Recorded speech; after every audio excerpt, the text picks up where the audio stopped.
Greetings and salutations. Welcome to the new and improved conversational podcast. Whether you're joining us for the first time or you're a returning listener, we're thrilled to have you on board for another exciting adventure. Welcome to episode 225 of the Weebs Lounge podcast, a show where we talk about anime, manga, gaming, movies, and the weeb culture throughout honest conversation, debates, and chaotic energy. For this week, we're talking about Invincible Season 4 coverage as our main topic, starting off the show. And then at the end, we're ending up with the big news buzz central, talking about PlayStation, more news, Injustice 3 is coming back. We have Lego Batman costing too big, or is it too big? Black Clover has ended. No AI should be here within the Oscars. And we have My Adventure with Superman Season 3 confirmed, and maybe Season 4 or 5 if the fans watch. That's what the creators always have to tell you. Watch the product. Just like this one. Share it to your friends. Share it to your family. Share it to your coworkers and everywhere else that you guys want to expand your content. Other than that, like, comment, subscribe, and let's get to it.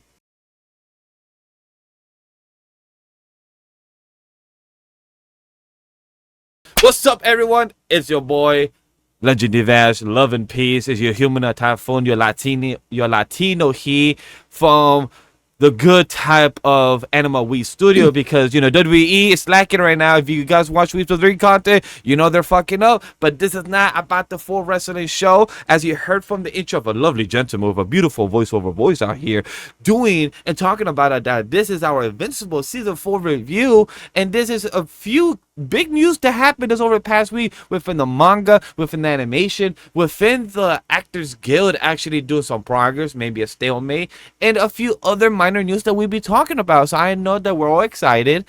And I'm not alone. I'm here with my two co-hosts, the world champion that has gone to new experience over the weekend or week itself, and the cloudy of the chance of meatballs, right? Well, how you doing, our world champion that never defends? Oh, no. That's BS. First of all, everybody. No. Why is Vash putting on a different voice now? After gassing up the podcast, he comes in being like, ladies and gentlemen, boys and girls, ignorant children of the Isles, what is up? What is good? It is your reigning, defending, undisputed universal heavyweight champion of the world, Walk-ins here. That's right. I said defending. I have defended my title. You will see that coming to a YouTube screen near you. But yeah, I'm doing good. I'm doing pretty dang good. Yeah, that's right. Your ears. Good luck with that, future Vash. Yeah. Mm-hmm. Yeah. You want to come after me for not defending my title? Nah. You were, if you were there, Trevor was there. Mr. I'm in the clouds, just chilling in the clouds on his nice little sofa cloud and all that. He got to hear the experience. He got to witness the experience, the absolute stomping that was a version of Roof Piece that happened on a beach. Isn't that right, Mr. Cloudy with a chance of meatballs, as Vash likes to call you for some reason? You don't seem to understand. Season 4 isn't yours to conquer. See, I wanted to try to tie it into Invincible a little bit, but hello! It is I, Cloudy Crescent. Sometimes with a chance of meatballs, if I go to the grocery store in time. But yes, we have a mighty show to talk about. Invincible Season 4 has finished. Will there be pros? Will there be cons? The answer will probably not surprise you if you've seen the season and the memes on Twitter. But Vash, is this the time where we talk about the news, or do we dare just talk about the show immediately? So, chat, as you see, this is from the thumbnail, from the title, from the quick introduction of what we're talking about. We're doing Invincible Season 4 as our main topic for the show. Our big news but central will be the after time codes will be in the bottom description down below. So if you want to skip, if you haven't watched, if you're not caught up yet, you was waiting to be binged, but you're busy working, schedule, life, kids, child support, anything could be happening. But if you want to skip over to the big news, which is be entertained by our conversation about what's going on in media, go ahead. For this week, there's no Otaku Parlor. We just said, throw it out the window, say, hey, fuck Devils or Prada. We're not going to talk about this weekend. But we will be talking about next week as a double feature, because we're going to watch Mortal Kombat 2, and we'll do a double feature review and whatever else that is down in the media of news or anything that we experienced around during Otaku Parlor over the past 2 weeks. So we will talk about it while Watkins, get his camera back on, and he's like, hey, hi, look at me. Oh, beautiful, and with AEW. So while he is about to bring the AW experience real quick, chat. I'm gonna also say, talking about Devil's Wear Prada, while I was eating my brunch with my coworkers, we met. No, sorry, my apologies. Not wrong word terminology. We didn't meet her. We glanced at her while she's eating with her family and everything. It was a cool experience just to be like in awe. While we literally meet celebrities all the time with our line of work, but just to see her across and just be like, oh my God, that is Anne, and just with her family members. And she said bye to me, is what I would say. She stepped out, and I was in the middle of the aisle, like of the long lounge type of chair. And, you know, I stepped out, and I was like, hi, how you doing? No, chat. No, that didn't happen. It was literally she would step in and like, have a good day, enjoy yourself. And then I just said, you too, enjoy your day. And it was just happy ever after. I was like, oh, that's just nice interaction. She was so sweet. She knew that we were from production because we still had our walkie in our surveillance. So it was all big deal and fun at the end of the day. It's nice to know that, you know, that she still, I don't know if all celebrities do this, but at least she acknowledges the crew. Yeah, exactly. Like, I'm sure she's aware and knew that we were, like, co-workers within the industry because we still have walkers in her, and at the end of the day, we have a surveillance, so she was aware of that mindset. But, okay. All right, we're back. Walker's got back his camera. We're here. We're live. We're still good. So that was my experience over the phone weekend. I quickly want to share that. It was a great time to see a celebrity while you're off the clock and see her at work. You know, on a regular day type of rest start. So that's really cool to see. Other than that, work is fun. Still learning, still improving my knowledge of. I'm grateful to all my coworkers and the people I work with, and them taking the time to I feel more confident in the stuff I'm doing. Cam working, still with G&E works. It's a lot of fun to just contain the information and be confident about those things. But Watkins, I see that you're having a new attire of your hat. Oh yeah, so yeah, I mean, I guess just very quickly, as you know, wires decide to unplug and dogs decide to, you know, be fun and happy and joyful. But that's besides the point. Yeah, I went to AEW Dynamite last Wednesday. It was a lot of fun. Got a new hat, so you know, whenever I do Weebs of the Ring content that we talk about AEW, I'll have something to wear and just kind of talk about with that and have that experience with it. But I'll talk more about that experience maybe next week when we do a Taco Parlor, because I've got some things to talk about when it comes to retail therapy. So, but I'm going to save that for next week. But yeah, it was a lot of fun. And yeah, I guess I have to watch Mortal Kombat 1 before Mortal Kombat 2. So my coworker also has to watch it. And me and another coworker told him, like, you don't need to. You don't need to watch Mortal Kombat 1. What? You could just watch Mortal Kombat 2. Okay. I will argue that you look, do. Look. I would say, if you are going to watch Mortal Kombat 1, watch the first 5 minutes and watch the last 10 minutes. That's all you need to see. I don't want to say that. Hey, I say that's all you need to see. I know there are things that I know, Vash. It will benefit them if they see the whole movie, unfortunately. It's just the new character they made in Mortal Kombat 1 to try to tell the story within, like, the Scorpion and was Sub-Zero. It didn't work. Cole, yeah, thank you for his name. I completely forgot about him because I choose to.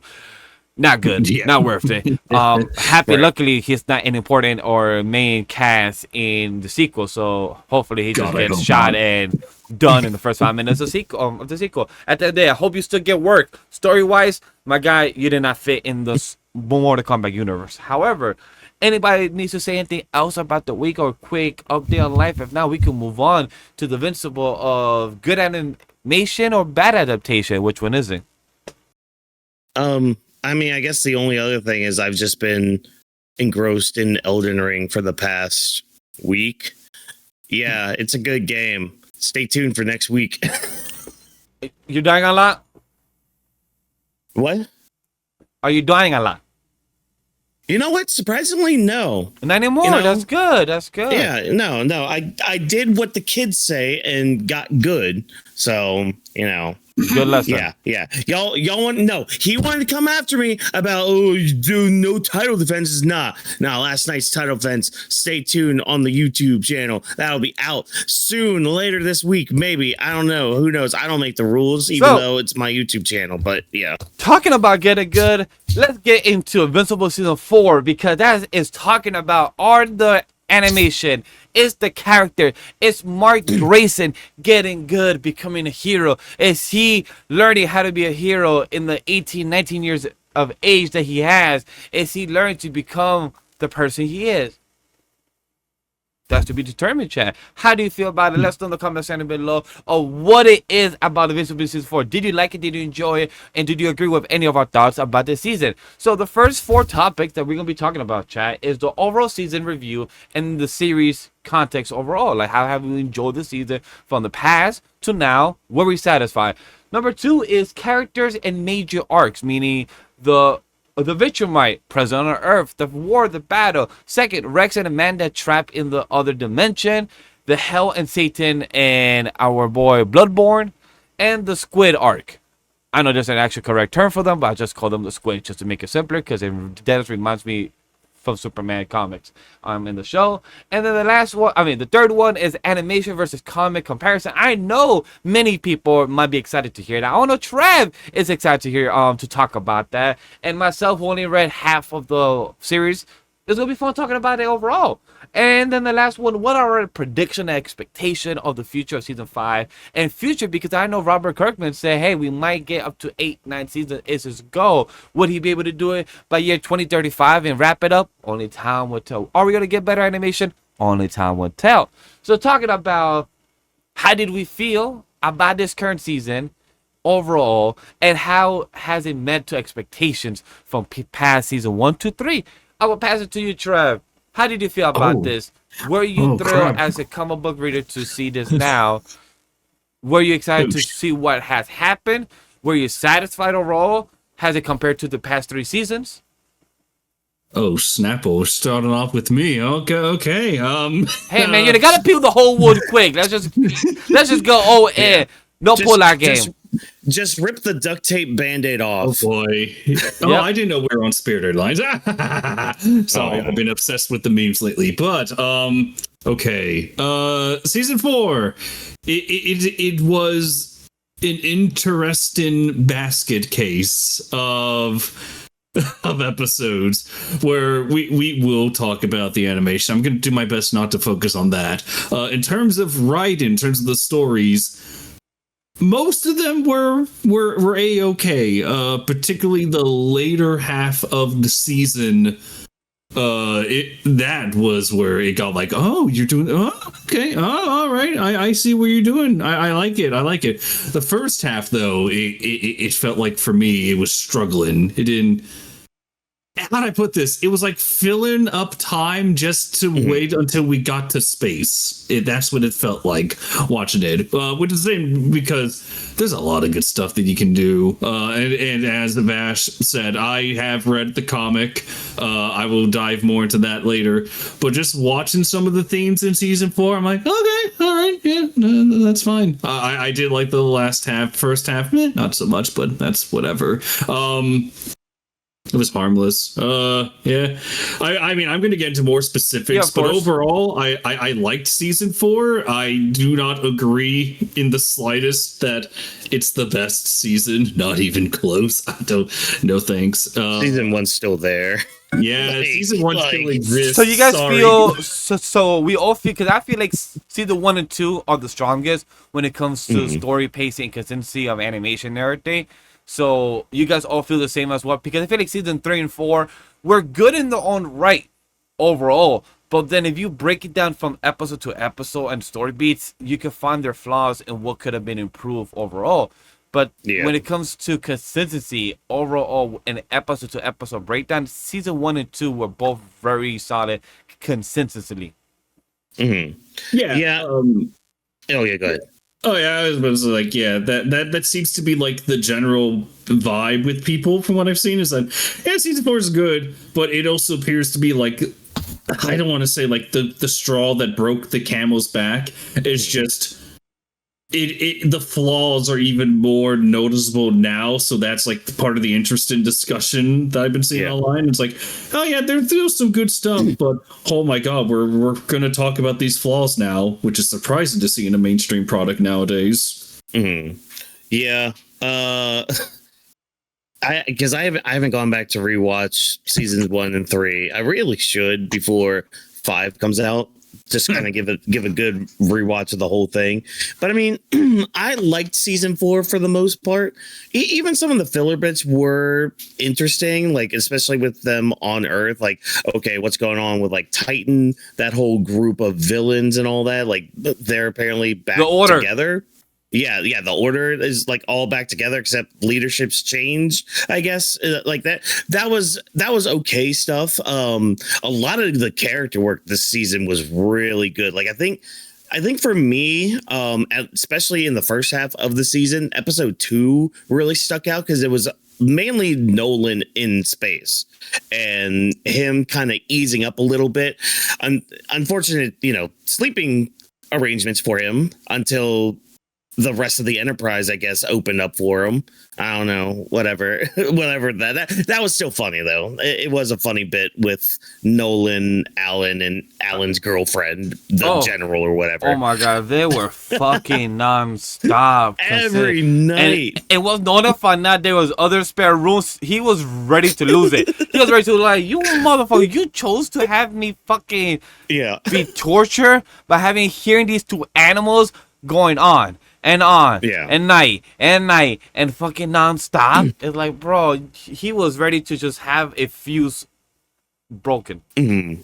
Oh my gosh, yeah. But yeah, I mean, kind of like what Trevor said, that this is kind of a story of two halves when it comes to Invincible season 4. Like the first half was okay, there again some good character moments throughout, but yeah, the second half was a lot better, and that's not just because of like action and all that. It's just some of the stuff they were like some of the stories they were telling, like especially with Nolan and Oliver. I thought that was some really good stuff, especially Oliver confronting Nolan about a few things, like, hey, what did my mom mean to you? What do I mean to you right now? Like really good stuff, kind of paralleling Mark in a way to see. And I mean, you kind of see this in real life too, whenever you like remarry or, somebody has to deal with having like a stepson or something. Like, what does that kid mean to you, even though like you already had a kid, so really good work there. We'll talk about some of the other issues later on. Yeah. Mainly with animation quality, but that's its own beast. That's its own beast, especially with people correcting things and all that. But as somebody who's never read the comics, only slight spoilers here and there of a few things, like a certain Viltrumite lady that I guess is happening in season 5. Anissa, you're talking about our girl Anissa, Yeah, we'll get there when we get to Adaptation. Yeah. Oh my so God. Chet, if you want to stay tuned for now, I'll go to topic number 3, the animation versus comic comparison, and then animation overall. But to kind of end this overall season, I do agree with you guys. Episode 2 was one of my favorites as well, because a lot of things I've noticed in this episode, they're doing a lot of live action story beat or camera work, like showing characters moving like a human being, not like an animation, but like how a human being will move in a camera live action, like how a person will speak, the pauses. You don't really get that in a lot of animation or anime, that you get the small quietness, unless it's more very narrative type of director, like from Demon Slayer, Naruto, or Chainsaw Man, like all the quietness and you just get full on music and action. But here in this show, you have Debbie crying, you have her like hitting Nolan and her screaming her own frustration, but it's because like she's mad at herself, but she's mad at him. But also she at some point she said the line like, you destroyed the men I love. Like, you are not the version that I thought who you were before. Like, those are human conversations, but also the quietness, the awkwardness, like, those felt like real life tension and choices of the directing. So that's one thing I appreciate about the show. Like, the emotional weight just continue increasing. And animation-wise, we could speak about that, like we said, in a bit. But the pacing has improved in bits and pieces. However, it's very tough now how in season 1 and 2, I feel like they're so good because they had a 2-3 year break. But then from season 3 to 4 is a year from each other. And from season 2 to 3, they had a 4-episode drop and a 4-episode drop. So it's just like they're trying to yoink this these type of batches and episodes, sorry, these batches and seasons out, where I feel like they need to hire more manpower to get this done compared to how in Japan you have like 200, a good 50, 100 staff working on one project, or maybe 12 or 15 staff members that are skillful enough to compensate those 200 members. Where I don't know how many people are working the animation staff for the show, Yeah. but I feel like they're trying to compensate for the voiceover. Like, yeah, the voiceover is great, very solid, but like you can't forget the animation part that's telling the story. And I feel like that's what is being the crux of what is hurting the quality of the series. What you guys think? So I mean, we might as well just rip the Band-Aid off with the animation. Then we keep dancing around it, because like that has been like the like the biggest criticism that people have had about this season. Like me and Trevor have a mutual friend here, who, when we were talking to him about season 1, he made the comment of like, oh, moving PNGs in the background. It's like, I remember, Trevor, you had a good old argument with him too about it. Like, it's not often I see Trevor get heated, but it was one of those times where it's just like, oh yeah, this is what are you talking about, dude? Like, what are you talking about? Yeah, it was. Yeah. For context, it was the whole like. He was more focused on like not only just like the animation as a whole, but more on like the background, and I at the time was like, it's okay, because I'm just focused on the ride and the storytelling, how that's going. And then, however, season 4 came along, and it's like the Scooby-Doo mask was lifted off my silly face, and I was like, I wish I could just go back to him. It's like, perhaps I treated you too hard. Bro, when that scene happened about the Hell episode and having the mask literally reappear every time when they talk, I'm like, why does this remind me when it was in season 3 when he went to Comic-Con and they literally was referencing the same concept about animation when it comes to, hey, have you ever noticed when they show an animation and when the character's speaking, they don't show his mouth moving, but they show like the scenery, a background, a foreground, a wide spread. I'm like, bro, they're literally poking fun of themselves in the quality of animation, but then they're poking fun of story trope when it comes to gear and the reappear of the helmet. Well, I think, Trevor, they did that in the comic too, because I think they did, because I remember that bit happening. I'm just like, did they do this in the comic? Because I remember watching that episode the whole time. I'm just like, okay, can we acknowledge something about this helmet thing? Like, can we do something about that? And then Mark literally starts going off on him about the helmet. Like, do you have to take it on and off just to talk, or is it just there to look cool? Okay, cool. It's just there to look cool. But yeah, like with the animation quality, like it's very noticeable. Again, memes came out of the dragon appearing, and it literally just looks like it was PNG resizing. Like, you grabbed the corner and just made it bigger just to make it seem like it was getting closer to Oliver. It's like, you had moments like that. You had moments of them like just flying or just very still. There's just no emotion behind some of the eyes. Like, and you go back to season 1, like a lot of people they were like, this is like night and day. What's going on here? Especially when they pick the best scene to show the animation with Omni-Man just annihilating the Flaxen homeworld. Everyone keeps going back to that. It's like, for good reason. It's beautiful. And then you look at season 4, it's like, you belong to Amazon, who has like infinite money. How is this happening? Come on. and they're compensating for paying the voice actors. And that's the thing that's very obvious. Like, we have J.K. Simmons, we have the voice actors from Grey's Anatomy that plays Debbie. So we have all these people that are behind it, and they probably have renewed the contract to get paid more throughout the years or each season, or like all those residuals. We don't know how the contract looks, but it just shows like, we get it that you want to compensate for the voiceover, but like, I've had friends that literally love to watch anime more than Western animation, and they choose to watch Invincible in sub instead of English dub even.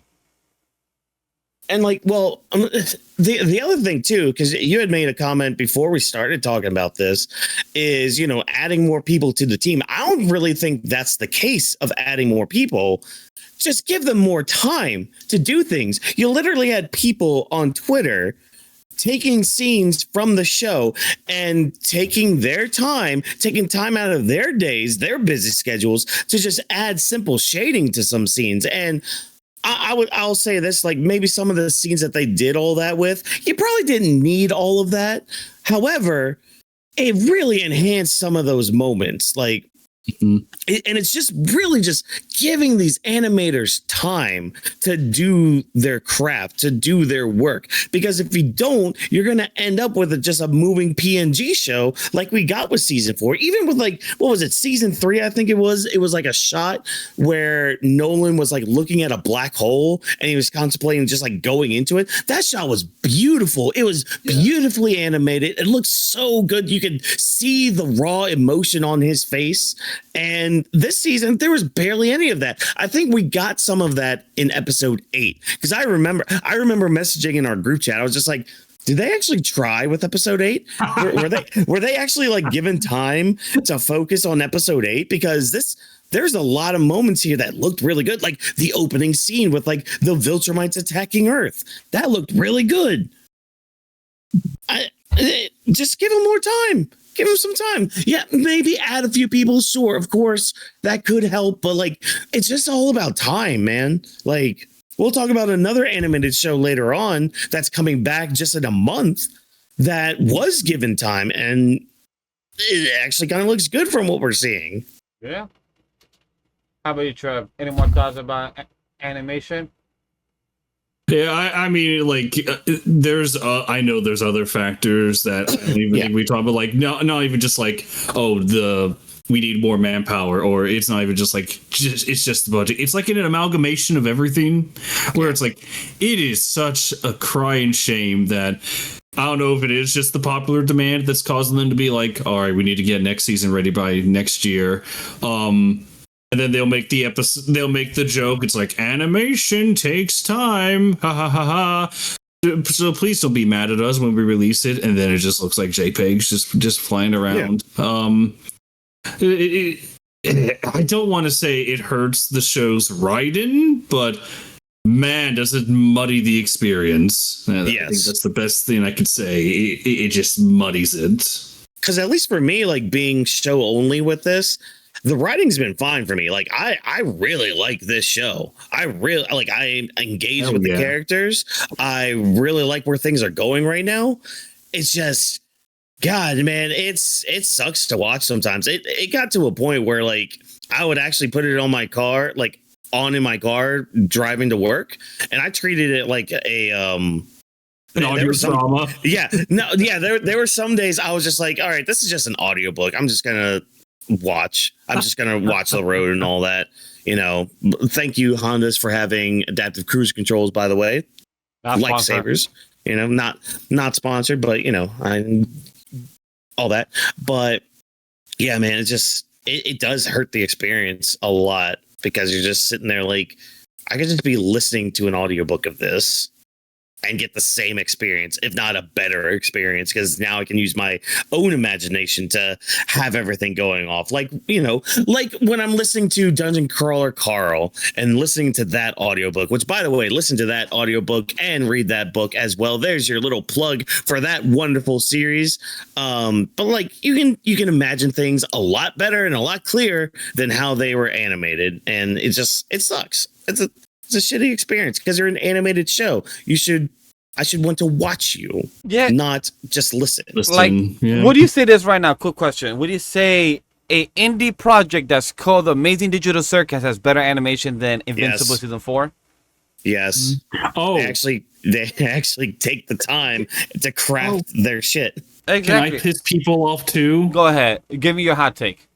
Say what you want, but at least when a certain animated show like Has Been Hotel and Hell of a Boss takes their time to animate, you see that quality.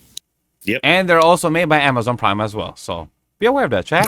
But with that being said, let's get on to our characters and major story arcs. Let's have some example. As the Viltrumite present on Earth, conflicts and their battle/war. But then we also have Rex and Amanda trapped in the other dimension. And we have Hell and Satan and the Squids. So let's talk about the first one is going to be the squid storyline, because that happened within the episode, and the same thing in the episode, it was the Titan and the Dragon. So which one do you guys want to talk about within that episode? I mean, the squid plot line is basically done and over with. The squid plot line here is more for Mark in a way, because he's struggling right now to like not become his father, not to become a Viltrumite and like succumb to like just, I'm gonna punch things, I'm gonna kill things in order to just get everything, to just save everybody. You know, it's very similar to in MHA, where like Deku, he wins by saving. Like, he's more on, I want to save people, and Bakugo's more of like, oh, I just need to beat up the bad guy. I just need to punch him in the face, knock him down, wham bam, thank you ma'am, that means I win. Yes. No, it's not as simple as that. It's not as simple as just like killing the bad guy. They might come back, yes, but they can be reformed in ways. And Mark actually has to meet up with I'm blanking on the doctor's name, but he actually has to meet up with that guy in this season. And whether it was random or like you just talking about Sinclair. Yeah, Sinclair. Like, there was that moment, and Mark was pissed. Yeah, but like Sinclair did kind of get reformed by having that job, having like somebody actually kind of, I mean, I say it in a more positive way than it actually is, but it's actually having somebody like utilize his strengths for the betterment of mankind. It's still kind of fucked up. Yeah, oh yeah, it is. But like, at least Sinclair's now like using his powers for good in a way. So Mark's kind of struggling with that kind of aspect of like, okay, do I kill somebody or do I not? Because we saw what happened with Angstrom. Like, he was like, I thought you were stronger than this. And like, he was really, and we see it later on too, after, you know, when he's got PTSD from space and all that. Yeah. You know, so this is just the start of him trying to figure out, okay, am I human? Am I man or Muppet, basically? Am I man or Viltrumite? Like, what am I? Yeah. And it's done really good, really well, I think. That's well said when it comes to Mark and when it comes to this arc about the squids and everything, because like even Rex had to question it, like, did Mark did the right thing, because he could have waited a couple seconds, but when we heard that the shields was at 1%, you don't know that if that 1 second could risk it all and save this astronaut life, that he already has been controlled by this squid for like months and maybe years, or we kill him because that 1% could be gone off and the squids could take over those other army people that's right outside the shield and take over the next part of the city that got closed off. So anything can happen in a second, and even Rocket agreed. He's like, "Hey, he did the right choice." Mm-hmm.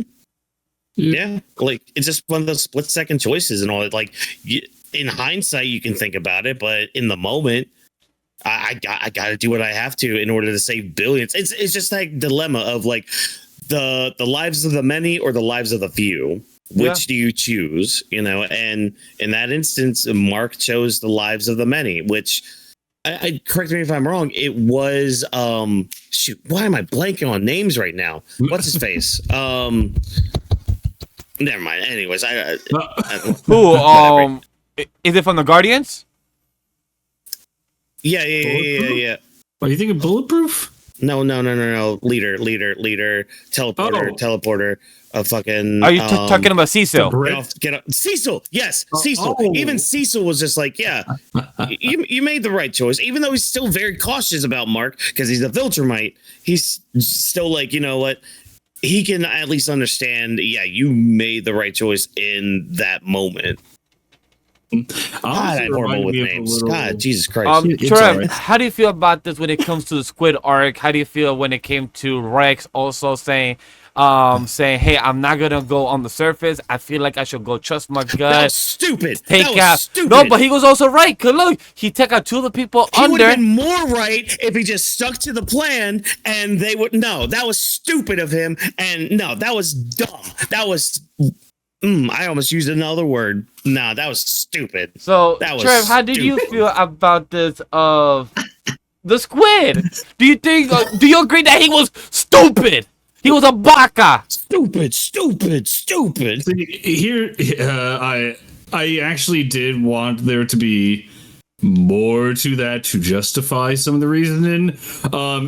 Just because I know where this story is going for Rex, I know where it's headed. So honestly, you could have justified the end if you just changed it just a little, just a little, it would have been fine. But in terms of the Squid Game all by itself, I thought it was okay. I liked it. Yeah. Not the strongest stuff, but honestly, watching that, it kind of felt like I was watching an old episode of Justice League with like the moral dilemma. Like, Yeah. are you gonna save this person? Like, do you choose one person to save or the city? Just So, remind me of that a little. talking about another dilemma to be saved, when Mark was busy with handling the squid aspect, he had to run and help his brother Oliver with a dragon because Titan asked for Invincible Corp. Hey, help me out here. I'm gonna pay you guys. Mark is handling with a lot of PTSD with stuff with conquest and people lives, and our girl Eve is handling with, hey, she's pregnant, so she has no powers to be used. So then she said, hey, the best thing we should do. Oliver was eavesdropping, said, yo, I'm ready to go to work. I got you. Went up to help out Titan. Titan got attacked by some magnetic dude. Titan got angry, beat the living shit out of this throwing nice magnetic dude that just be slicing out this type of secret service. But then Oliver went to fight a dragon. Oliver was not prepared. And like Walken said earlier, we got the PNG dragon flying around against, Mark and Oliver. How do you feel about this, Trev? Was Mark and Oliver fighting a PNG dragon satisfying for you for this adaptation, or was it a snooze fest? No. Also, what you said about Oliver just now, it's like Oliver flying into danger. It's like, when does he not do that? Yes. When does that not a factor in his life? Even after his training. Yeah. He don't think first. He just goes and attacks. And I'm like, my guy, you are a child. It shows that you're a child. You have a child mentality of a human or a Viltrumite. Like, you had that immaturity. There's going to be a moment in episode 7 that I remember explicitly from reading the comic, and I cringed reading that kind of dialogue. I was like, oh my god. And then the show happened. We're going to have stuff to say, because the thing is, this season should have been like a stepping stone for Oliver. You could have made a nice little change in the show where it's like, episode 2, he fights a dragon. He's way out of his league. He goes to fight Conquest again later. He's way out of his league. He tries Thrag. We know how that ends. Pew. Bro, like, you literally got told by your brother, don't go fight Craig on your own. Stay with me. He literally turns around like, I'm gonna fight you. And I'm like, you fucking idiot. Like, I'm gonna beat him up. I did the Leo pose. I was like, I pointed at the screen like, you baka, you dumbass, you That was me with stupid. Rudy. That was me with Rudy. I'm just like, dude, just stay down there. Now you're just proving him right that you're not ready for leadership. You're a robot. You're a robot. You're But a logical. robot, He was and thinking you're like, logical. He was, remember, he approached Cecil look about like the it got logical choice. It The got logical him. choice. No, it did. No, it wasn't. It got him sent back to the refugees. He didn't help at all with the final battle. He's a fucking idiot, and he calls himself a robot. Damn, I'm a robot. What are you, Windows 95? God damn, Jesus Christ! I hate Rudy. He needs to get packed up like Oliver does. Right. Oh. And my freaking camera went off again. No, see, this is. This is an episode, chat. This is an episode for sure. Camera, turn off. Yeah, there we go. Now we're back. You see, Rudy, you are the Zune of robots. You are the freaking I don't know anymore. You're just a 20-watt light bulb in a damn I hate him so much, almost as much as Oliver. Pack them all up right next to Conquest on that planet, and then blow up the planet, revive the planet, then blow it up again. So, Chad, it seems like when we approach our characters conversation, we don't need to ask him about Oliver and Rudy because he already expressed his passionately anger about it. Good to know. But Trev, any more thoughts about the situation of Dragon and Titan? I was just gonna wrap up. I think that was the weakest episode, just the Titan episode. Well, I'm sorry. Second. It just felt random, like that. Like they try to input it, but I think they're trying to set up something about the Order or trying to have them seem menacing. Like I felt like the Order was giving me the League of Villains, not in My Hero, but the League of Villains in Justice League, where it's their opposite version. And for anybody that has seen the Justice League, where it's Lex Luthor, the Gorilla, and a few others in the cartoon. That's being very generous. I would call them the Super Friends villains. I see that the too. The evil friends, yeah. The evil friends, yes. That's a good shout. But Trev, yes. Continue your last thoughts. It like I didn't have much investment looking at that episode. Again, because I have the unfortunate knowledge, is like I already know where this is going, and it didn't interest me then. It doesn't really interest me now. But execution wise, I'm like, all right, it's okay. Oh my god, the animation, no. No. But don't worry, it's only the second to weakest episode. We'll get there. Oh my god, we'll fucking get talking there. about the last thing I went revolving around this episode and the story arc of the last one is the Thraxan. The Thraxan have invaded to the planet for the fourth time. Or third time. No, fourth time. They have invaded for the fourth time. They're more prepared for a Viltrumite, aka Mark. Mark was getting the hands by some type of Hulkbusters. And then we get Rex having come up with another plan. Tells his girlfriend, yo, do you trust me? She said, you have no question, no doubt. I trust you, ride or die. They go to the other side. They took out the antenna that was holding the Thraxan for their equipment and their technology and their aging. But then this one Thraxan was like, nah, we gotta close the gate. If not, they're gonna fuck us up. Close the gate and got Rex and Amanda, Monster Girl, trapped. How do you guys feel about that, Watkins? Were you satisfied that Rex did another great decision in making himself trapped with his girlfriend in Thraxan in the other dimension? That actually is a decision that is it's a lot like, see, that I'm fine with. That decision I'm fine with, because it's like, okay, you know what? Well, oh my god, I just realized another thing that, like, the downfall of Rudy. I'm not calling him Rex. I'm calling him Rudy because he's a fucking idiot.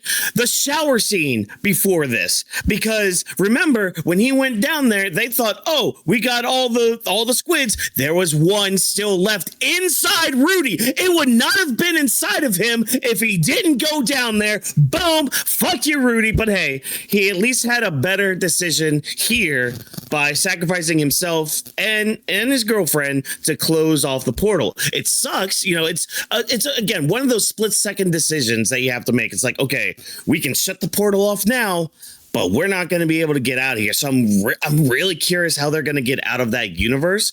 Because correct me if I'm wrong, they would have needed like those collars that they had for the humans that they were taking, right, to like keep them like their time. What? Good. Yes, you are correct. Yeah. So I'm like, okay, is this going to be Monster Girl, like her way of like getting older then? The same with Rudy? Oh, yeah. I'm assuming so. That's a good point. Yeah. Who knows? You know, because you read the comic. Who knows? That's a good point. No. Trev, how do you feel about his adaptation of the story? Were you excited that Rex to be gone for a while and his Monster Girl maybe might get a bit of DG evolution? Dude, it's not you. Their ultimate forms. Are you excited to see Rudy go away? Me and any comic reader sitting there sweating, knowing where exactly this is going. We're like, I mean, On one hand, yay, you're out of the story. On the one hand, we know you're coming back, and when you do, oh boy. Is he gonna be evil when he comes back? No. He'll still be a hero. Don't you worry. Don't you worry your little head walking. You'll be I don't okay. trust you. You'll be okay. I don't trust him. I don't trust you. Yeah. Hey, no. Okay, no. Dead seriousness. He will be a hero. He's going to save the world. That's all I'm gonna say. That he'll be a hero. But what happens when he die, though? What happens when he dies? Yeah, no, what happens when you die? You know, do you get sent to heaven or do you go down to hell? Oh, you go to robot hell. Oh, okay, gotcha. Futurama. With the robot devil. Yeah, exactly. Talking about the devil, let's talk about the next big episode Transition. that had a full episode of Satan and not what we thought Satan would be. Could there be a heaven? Maybe Earth is our heaven. Maybe everyone's just good and make stupid decisions. Maybe their drinking, driving are not Satan's choice. Maybe it's just our choice just to be stupid. However, Satan have actually existed and protected Earth from the invaders, from having 5 eras. We might enter our 6th era, is what Satan could say. And we have a lava girl that is being a bad guy and is being maybe his crazy ex-girlfriend. Who knows? How did you feel about this episode? Because we heard from Walkers a couple weeks ago that they made hell boring. They made hell very boring. They made Bruce Campbell boring. Oh, we need to get into those war crimes. Not only did you make you somehow made hell boring. You turned a Doom level boring. How the fuck did you do that? And then you had Bruce Campbell.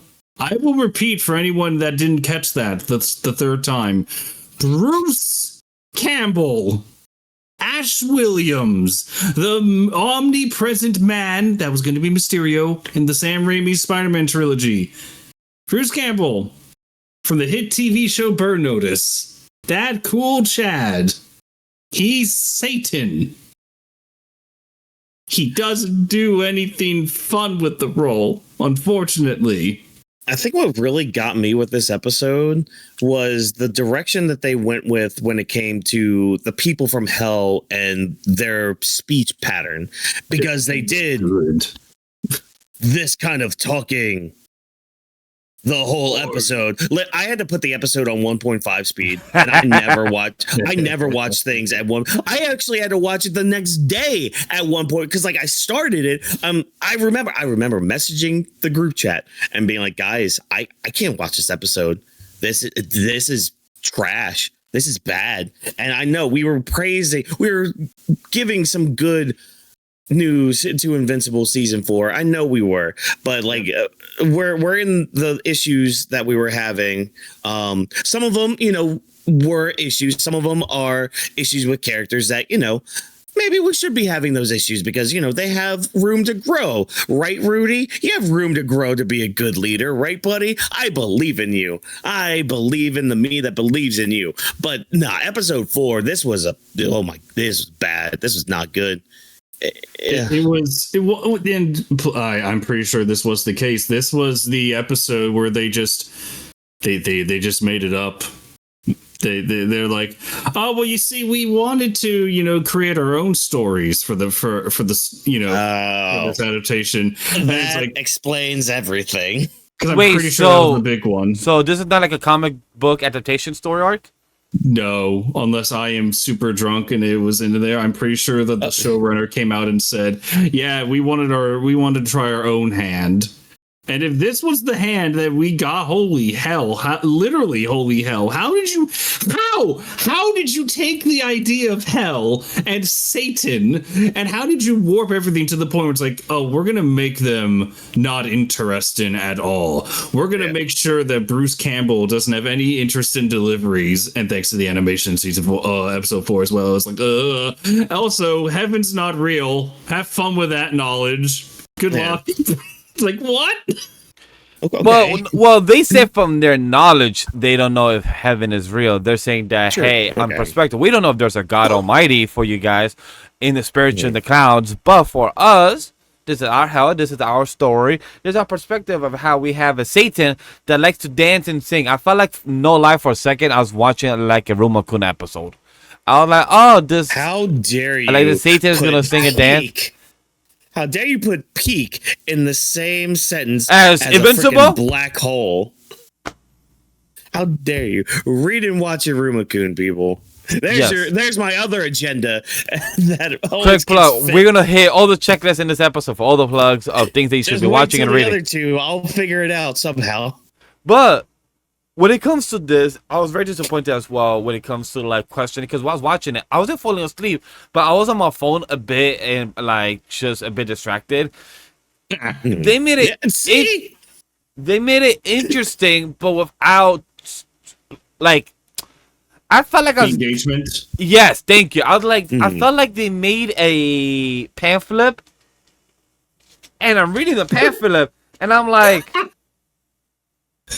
okay, cool, and I just move on, and that's how I'm supposed to feel with a pamphlet, because a pamphlet is supposed to make me intrigued in what I'm watching. A pamphlet is supposed to be intrigued of what I'm reading, to get me invested to go to the place, to the restaurant, to the adventure, to Six Flags, to do whatever it is I'm supposed to do.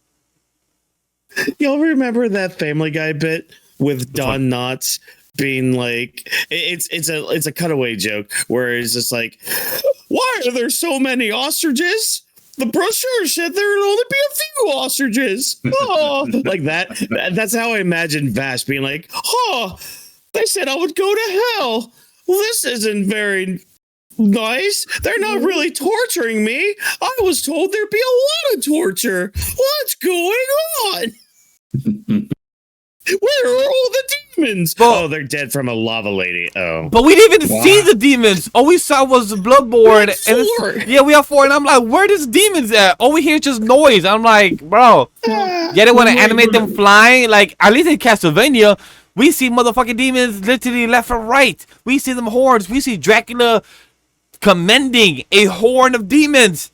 Where was Satan? Oh, he did like, hey guys, continue torture, continue doing work. I'm like, who are you talking to? Wait, hold on. You need to say it correctly. You guys need to continue torturing those humans.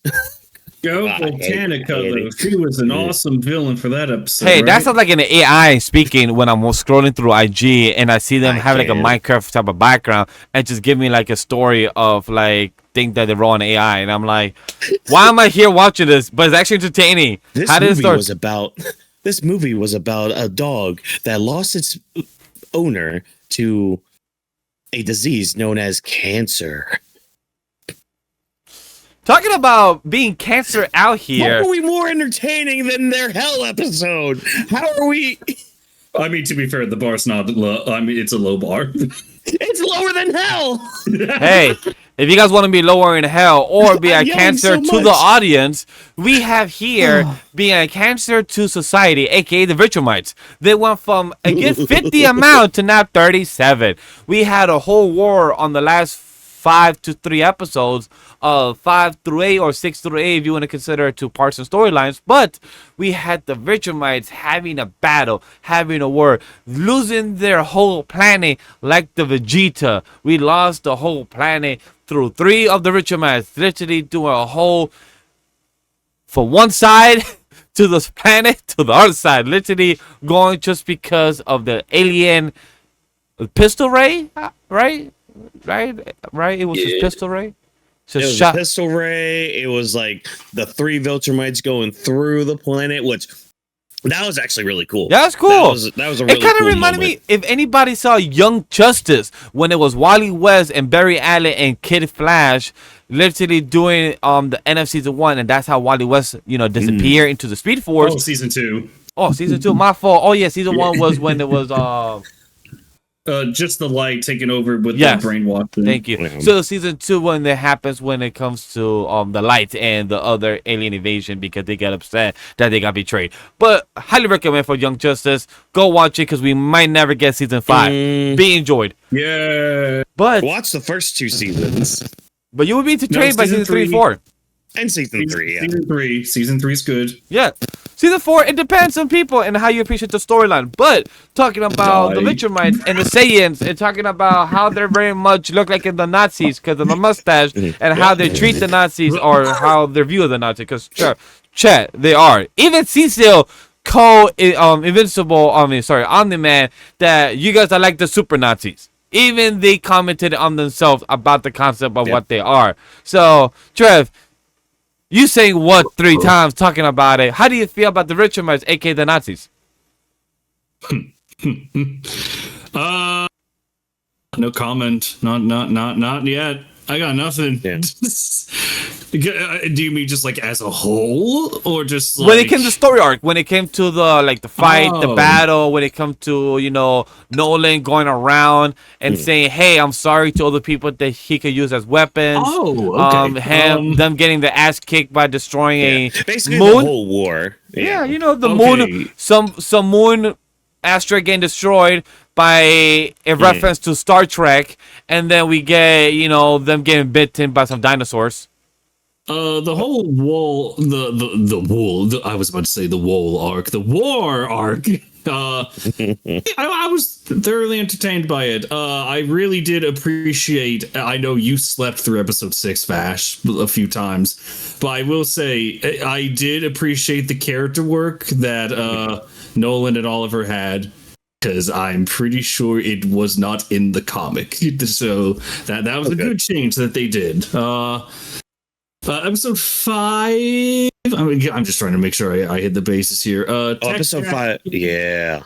Tech Jacket, adorable.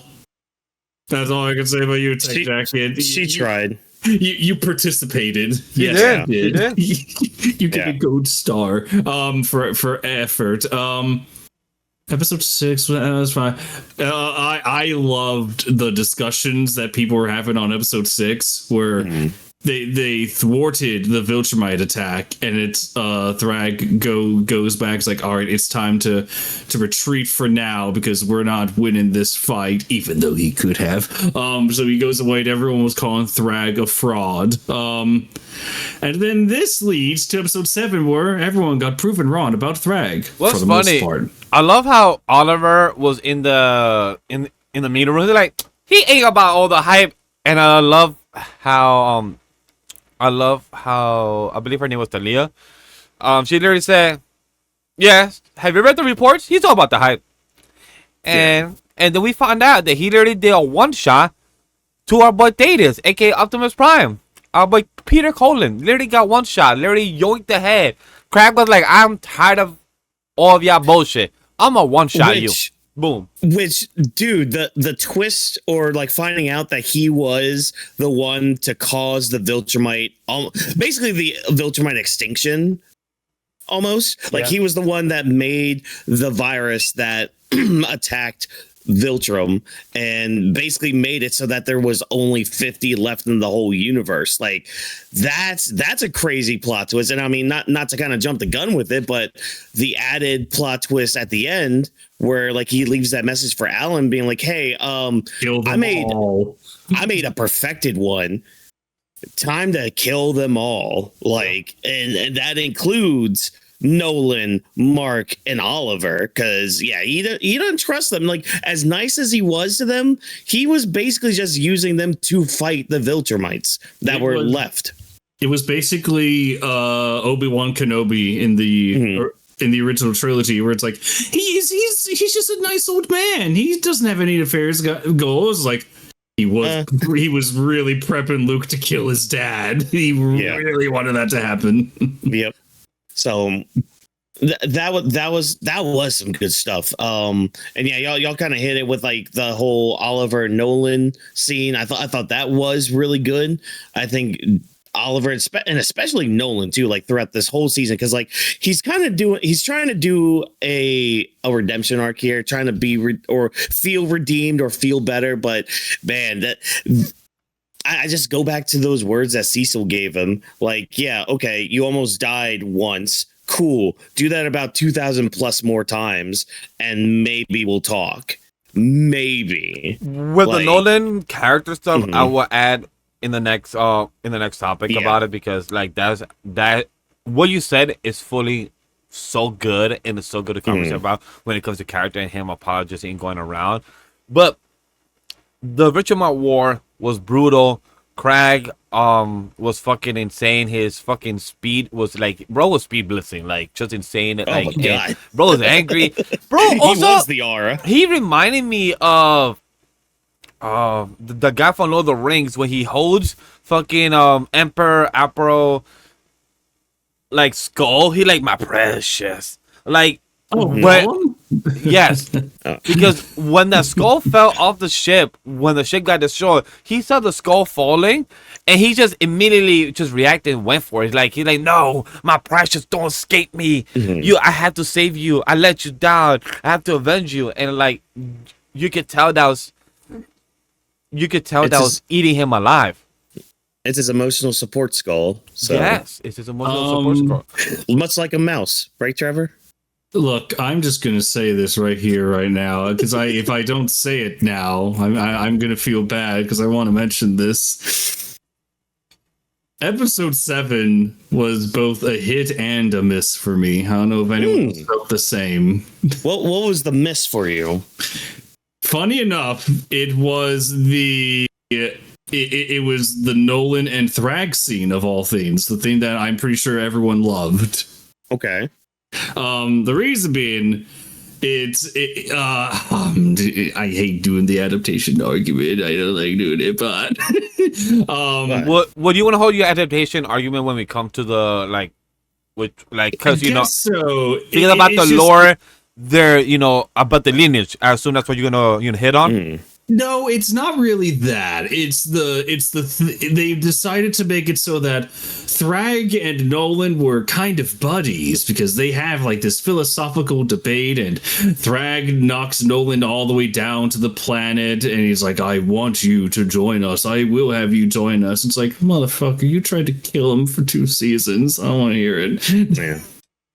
Yeah. But the wind-up punch was cool. The wind-up punch was really cool. I mean, I kind of took that as just like because that's the thing, like Thrag, I think deep down, Thrag didn't really, no, I don't want to say that, because we saw with flashbacks of them literally killing their own kind. But see, this is why Thrag is an interesting character, but also kind of flawed, because he had his own people, or at least he tempted his own people. He had his own people kill each other because of, a possible. Well, there was a traitor within the Viltrum Empire, and he basically had everybody turn on them. And it's just like, you're dwindling your numbers down even more now.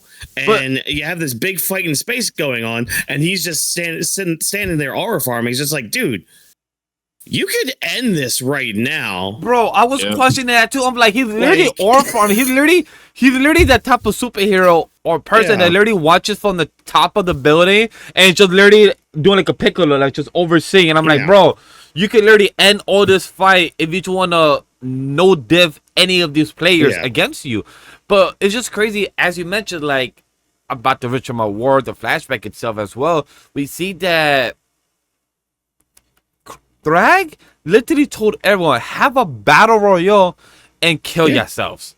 And it's just insane how they literally went from murdering maybe thousands to then the Scourge virus killing millions and billions. So like, they lost so many people within that time period where they could have been smart. Like, all right, cool, you had a betrayer. Maybe don't think that, hey, we have somebody betray us, let's murder each other and have the strongest survive of the fittest.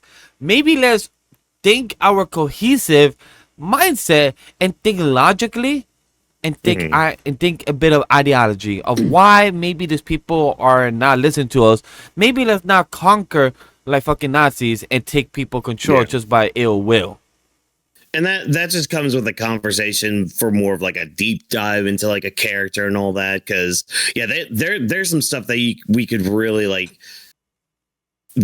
dive deep in, especially with Thrag of all characters in this show. But I know we're kind of drifting away from arcs and all that to talking about characters. So I guess a good transition question I'm gonna have for you guys, because I saw this going around, especially with episode 8. So this kind of might be a good transition from arcs to characters. Do you think Mark made the right decision by taking Thrag's offer? Yes. Yes, he has to, because if not, he would have been fucked. Right now, he doesn't have the abilities to win. Immortal retired. Anybody in that planet cannot help. Nolan just left with his ex-wife. So they left. He lost the power. Alan the alien went with them. He has no support. He has probably what he's aware of. Maybe 3 other Viltrumites. He doesn't know if other 36ers here. He doesn't know that. So he is playing with the fatal of the world. And Thrax said, yo, don't look for us. This is a treaty with you and me, and you're representing Earth.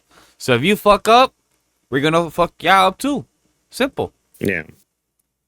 There's like, even when Mark said the of course answer of like, no, I know what you did, I know what you're gonna do. Even when he says that, he immediately responds with, to himself, it's like, you win. Because like, there's nothing. Even if Omni-Man, or I'm sorry, Nolan, even if Nolan stayed behind, even if he was there, it's like, it doesn't work. You know you can't win. There's no way you can win. Just accept the offer. You know, you lose the fight, but you may win the war another day. Yeah, because I feel like right now, because I think Thrak, because like especially his words with Mark, because I agree with you guys. Like I think Mark did make the right decision. I just know there are people out there that probably don't think he did, but you know they can sit there and be wrong. And all that. if anybody thinks that Mark made a wrong decision, I'm like, what other decision can you do? Yeah, fight Thrak right now. He will lose. No, and then the planet blows up. We know the answer. By the way, it's like, oh, well, what's the worst that could happen? It's like, did you guys not pay attention to all the panic attacks Mark would have? Yeah. Because that would make them all true, if not worse. Yeah. I believe he had like 4 panic attacks when he just got back to Earth. Yeah. And to the point where he's just like, hey, Cecil, remember that time you said I should probably go see a therapist? Yeah, can I go see them now? We finally get Mark to open up and say like, yo, I'm at my breaking point. I'm drowning where I don't even know if I could get up. It's obvious for anybody that don't realize it. He's depressed. He is to the point of depression of like, I'm at my breaking point. I'm at my wall. I just had my girlfriend abort our future kid that we could have had, but she would have done this by herself because I had to go fight a war in a whole 2 million miles away. And he feels that overwhelming pressure that he fuck up. And he had to get told by his girlfriend, not once, but a couple more times, to be like, hey, whatever happens, I'm choosing to be here. Whatever happens, you choose to be here. We gotta figure this shit out. We cannot leave each other. He had to be reminded once again. And that's something that I love about the show itself.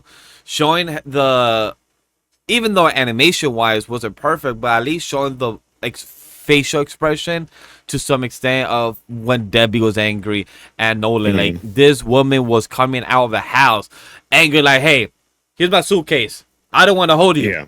I'm gonna go with you. Even though I broke up with Paul 2 months ago, I left him. I still hate you. I beat up my hand because I was angry and emotional, and she is right to feel that way. She literally got called a pet and literally asked him, am I still your pet, by the way? Yeah, but my last thing with Thrag though is like it was his last lines towards Mark, like basically, you are our savior. Even though you destroyed our planet and made us homeless, you are now our savior. So I don't think, at least right now, with me being again no comic knowledge at all, his beef isn't with Mark anymore. It's going to be towards Nolan, because it was mainly Nolan's idea to do all that. It was Nolan's like the face of all of the destruction that Thrag is remembering, because again, Nolan was there. Nolan was one of the last few Viltrumites to survive. So I feel like he might go after Nolan next. Vash, can we get for the last minute, Vash, can we just isolate that audio and just keep it for record for the rest of time? I want to hold on to that. Stop it. Oh no. Stop it. Oh Gotcha. no. Oh my god. Because we'll see what happens with there, but we've got other characters to talk about. You were talking about Eve here, and not Eve, sorry. We'll get to Eve, but Debbie. Because a lot of people were like, oh my god, Debbie, she's sticking to her guns, all that stuff. Like in episode 5 when Nolan came back, she was like yelling. Great performance from Sandra Oh, by the way. Like an actress who knows how to voice act. Yes. Like really, really good job in that scene. And yeah, good on her for like sticking to her guns with that. And her reasoning for going with Nolan is, you dropped this kid off. He became my son. He is my son. I am going to see my son. Not for you, my son. Yeah, and they are not fucking. They aren't. They're Not yet, guys. Not yet. They're not gonna be, in the sheets. Maybe, even though Nolan said, "Hey, the best view in the, in the ship is right here. If you want to go see." Yeah, sure. Why not? Oh, he went up for the arm, and I was just like, "Oh, dude, come on, man, just." Don't do it. Nolan's so interesting about this as well, because this man knows how to say the wrong words, even though he's trying. He literally approached Debbie and said, "Hey, Debbie, you are the number one. Fuck that insect chick. She doesn't mean anything." Stupid. And I'm like, bro, you saying the opposite, because even Debbie was like, wait a minute. So you're telling me that the person that you had a child with means less now, and you're trying to make it up to me? It doesn't make me feel better. It makes me hate you more. Yeah. And I'm like, thank you. That's how you're supposed to feel. Because this man, Nolan, just literally just shot the girl that became the mom of Oliver, saying that she was a nobody. And I'm so happy Oliver was not nearby to hear this, because I'm like, bro, how would have this turned out if Oliver was there? Like, wait, so you're telling me my mom was never important? He heard it. Yeah. Because of the super hearing. That was his whole issue, like on the planet. That's why like they had to like talk to each other, because it's just like, I heard what you said. Yes, that makes sense. I remember when I was skimming through that when I fell asleep 3 times in episode 6. Yes, I remember. See, Vash here falling asleep during important things. Hey, I still appreciate them talking, Nolan and Oliver talking their stuff out, growing there for 2 months and everything. Even though Oliver still don't listen, but remember, chat, he is a child mentally. He just grew up fast because he's half insect and half human, half Viltrumite. So still worked out at the end of the day for them. But I appreciate for Debbie. Sucks that Oliver and them didn't sell the house. Good thing. Maybe the house of Mark and Eve could have that in the future for their future kid, perhaps. Yeah. They have a house now. Yeah. Basically. A free house. Yeah, free house. And if you ask any questions, you could ask my mom's ex-boyfriend. So that's a simple one to do. Very easy, very straightforward. You stop your laughing, evil cloud.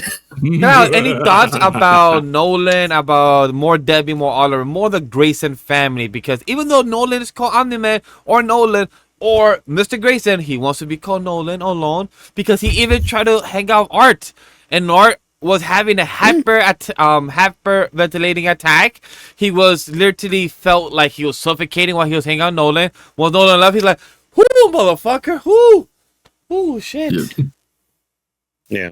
I mean, episode 2 with Nolan was just really good. Again, it's him kind of easing up more, opening up more, just finding that emotion again, and finding just his why, I guess, to like why he's actually going against the Viltrumites and all that stuff. But yeah, we've talked about Nolan a lot. Again, his conversation with Oliver, him and Mark talking as well. Their interactions are still pretty good.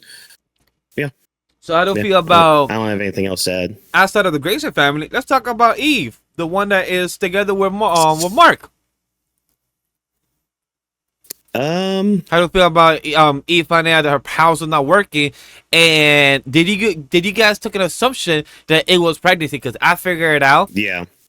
Yeah. Could it be comic book knowledge? Yes. Could it be just because I, put two and two together? Pay Yes. attention? Yeah, pay attention.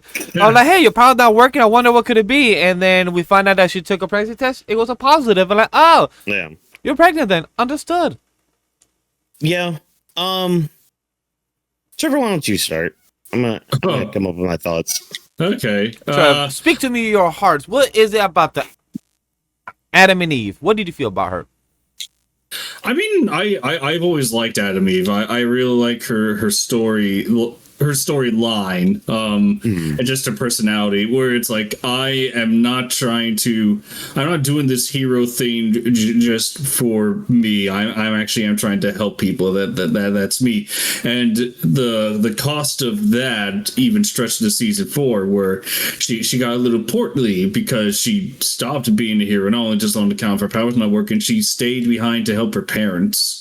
Yeah. Even though her dad is probably one of the worst human beings you could ever talk to. He's at least because I saw a page. Somebody showed me a page of that dinner talk with him and Mark from the comic. Yep. I much prefer animated Eve's dad compared to comic Eve's dad because they can both get packed up. What? Breach. What happened in the comic book version? He's just more of a horrible person. Yeah. That's all we could really say. I was about to say Republican, but besides the point. So maybe tomato then, potato, Yeah, it's still red. It's still red. Exactly. Especially around the neck area. But man, Eve's complicated. I feel like Eve's going to be a very complicated character for a lot of people, mainly because of the abortion thing. Because obviously people they have their beliefs, they have their thoughts when it comes to that subject. It is a very touchy subject because there is a gray area with it because of circumstances and all that stuff. And with like Eve's circumstances, part of it was she didn't feel like she was ready at all for all this. And you can relate to, like, a lot of people can relate to that, and especially with Mark going to space, she was going to be without him for God. How long were they away from space? 6 months. 6 months. Oh, 6 months. Okay, yeah. Because he was out for 2 months, but the whole fight and then him recovering in total was everything 6 months. Yes, you're right. So if he came back, the baby would have been, she would have been at least 6 months pregnant, at least around there. Yeah, she would have been Bianca Belair right now. Yeah, like but it's a very touchy subject, I feel like, with a lot of people. But if you go into it with the open mind that like as you should with situations like this, you can really see just like how much it affected her, not only just like mentally, but kind of physically, not to throw shade at, the weight gain, but, that is part of, having depression or like not being able to talk about it. Cause like even before Mark left, she couldn't even tell him that she was pregnant. Because she said it, there's not a good time or place to say it because everything has been going to shits. And I like when she finally did tell him, like he wanted to talk. And I love the line she said. She's just like, no, I've been waiting forever to say this. Just let me say it. And Mark's reaction is really good. Like it kind of snaps him out of his own depression in a way. Yeah. And it kind of brought his heart back in a way, or it's just like, okay, no, I need to be there for her because she went through all this. She's been holding on to this for the better part of half of a year. Like my PTSD can take a chill pill for a minute. Like my crazy hallucinations can just ease up because I need to be there for the person that I love and all that. And that's how it should be, I agree with that. A certain character from season 4 of Young Justice. I do agree with that when it comes to Eve and Mark. When it comes to Eve having the pregnancy and not able to speak to Mark about the situation because he's just been having like the moment she was about to say it, he was looking over like no way, and that's Nolan and our boy Seth Rogen like, yo, why y'all here? And Eve never had the chance to tell him, and she wanted to keep or not. She was hesitating, but she also is a hero. Her powers have been wonky. She's experienced this. She's still questioning her identity. Do I want to have kids? Did I ever want to have kids? Like, all those things are normal, and we have to remember that she's in her early 20s. She's a 18, 20-year-old.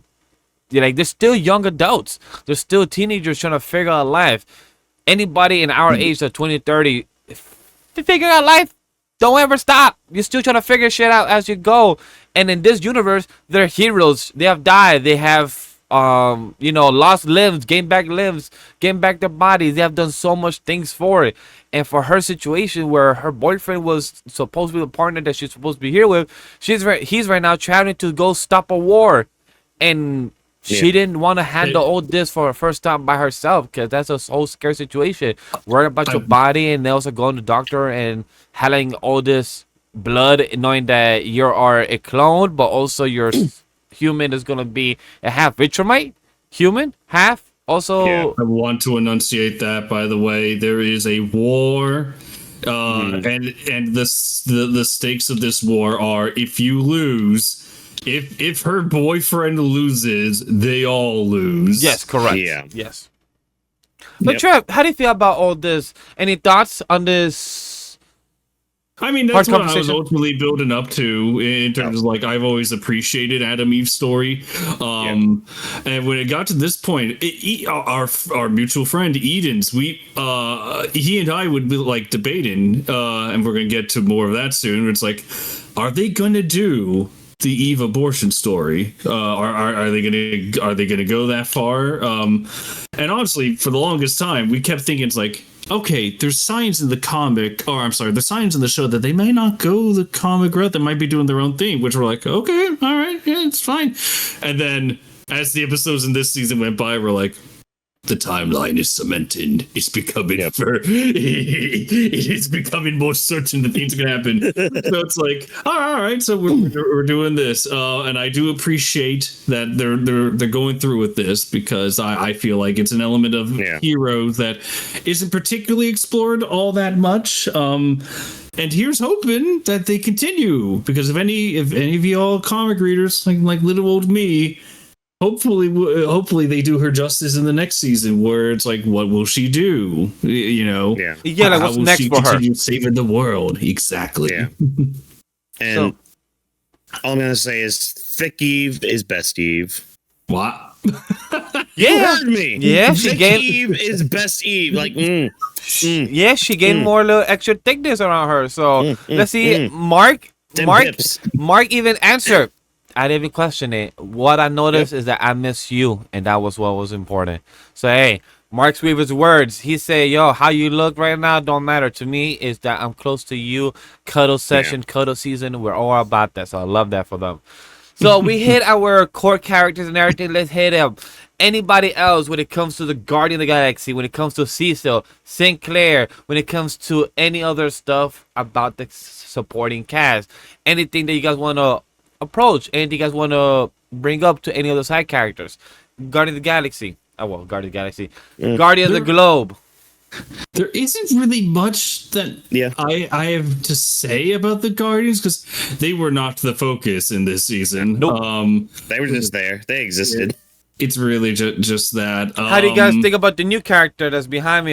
Tech Jacket. She's over there. Oh, she's fine. I feel. I mean, she helped. She didn't really. She helped by inserting those injections of those needles in her, so that worked. She was useful. Yeah. She attacked. She missed a couple times, but hey, she did her job. I know there was issues with the redesign that some people had, but apparently, like the show writers had issues with that design of the character. It was the if I remember right, they were I'm trying to remember the exact word. I'm pretty sure they compared the comic tech jacket to. It's like, oh my god, the comic tech jacket is just another version of Mark Grayson. If he was smart, we want to be different. It's like, oh, okay. Yeah. Okay. Well, really apparently there might have been some copyright issues too with the person who designed that tech jacket. Oh, really? Okay. I don't know. I saw something. This was a while ago. Because because correct me if I'm wrong, the comic tech jacket is a guy. Yes, that thing is what I did hear. That it was a guy. That is one thing I did see in the timeline. That they did a gender swap for the animation. Mm-hmm. Yeah. So we can move on from that because that'll consist of trying to look that up and all that. So. Well, the one thing I was gonna add that right now, I love how Cecil tries to help Mark not just once but a couple of times when he did the decision to kill the astronaut narrative. Like, hey, you don't gotta give those tough decisions for yourself. Let me make those so I don't have to sleep at night. But you do. You could have a good rest. That's why with the Guardians, I'm the one that makes the tough calls and everything such as. So I love how with Cecil was trying to be helpful. He was trying to be a very tactician, but also like still be not saying like a father figure, but still trying to be someone that he looks out for Mark. Like, hey, Mark, I'm not the bad guy here. Yes, it's hard to trust you because of your father and the rich of my bloodline, but I'm here trying to look out for you and trying to do the best I can as a human being and trying to show you the rope of, being a hero. Yeah. Yep. So that's one thing I appreciate about Cecil. Anything else about the characters? If not, we can move on to our comparison. Oh yeah. Cecil has always been one of my favorite characters, just in the entire in the series. So it's making sure that they nail that aspect. It's like, yes, he works in the gray, and they don't forget that he is supposed to work in the gray. That's the entire point of him. He's a nice guy. Oh my god, it's like the Wreck-It Ralph meme in a way, where it's It's like, you are a nice guy, but you are not a nice guy. Yep, exactly. And I mean, when it comes to like our next section of comic comparisons, I mean, I'm gonna leave it to Trevor with this. Oh, perfect! Because when it comes to the animation versus comic comparison, I'm gonna give the hosting duties for this segment to Trev because I have read bits and pieces when I was a kid, but I never finished the end of the series. So I'm gonna pass it to Trev because I'm give you some pointers, and then you could talk about it and give us any questions if how we felt about the show itself. Because how did you feel about the show being adapted faithfully? What was changed or reordered that you feel like they actually work or didn't work? And what has the show improved or has weakened? AKA the one that I know and I want to talk about is the Nolan storyline or the lineage. But I'm gonna pass it to you, Trev. Okay. Basically, the comic was pretty much followed. No, it wasn't like 1-to-1, but it's like you got the main points down across most of the season. Episode 4, pretty sure it doesn't exist, and you can tell by just watching it. It doesn't exist in the comics. I'm pretty sure Volcanica exists in the comics, but I'm pretty sure like that entire storyline doesn't matter, doesn't exist. When it comes to the Viltrumite War, honestly, it sucks because it's like we all saw the action in all the episodes. Like parts of episode 7 were nice, but man, when you compare the action in the comics to the one in the show, especially the art style, oh my god! Wait, did you guys? I know I showed you this, Watkins. There was a meme going around where it's like there was a comic panel of like the Ally Army. I've been blanking with the name of the Coalition of Planets. Yeah, the Coalition of Planets. All the warriors are together, and it's like the comic, and then the expectation is just a bunch of like posing JPEGs of the characters. Oh yes, just painted out. I saw the comparison. Like I saw the comparison of the stuff that I have as a background for our content. And then I saw the comic book version where it's more design, more detail, more layered to the characters. Like, you could tell the difference. And that's something that I did see.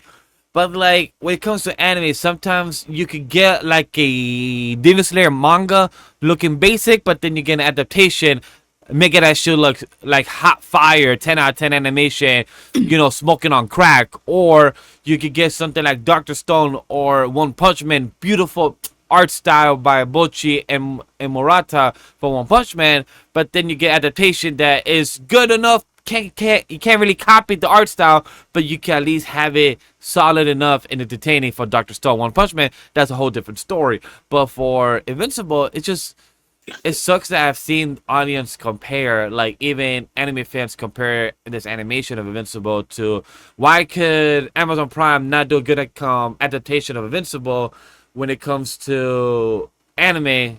And I'm like, you have a whole different style where Japan, their animation is their core profit. That's one of the things that they're known for, and one of the things that makes so much on the box office and on their TV channels and etc. So much more things.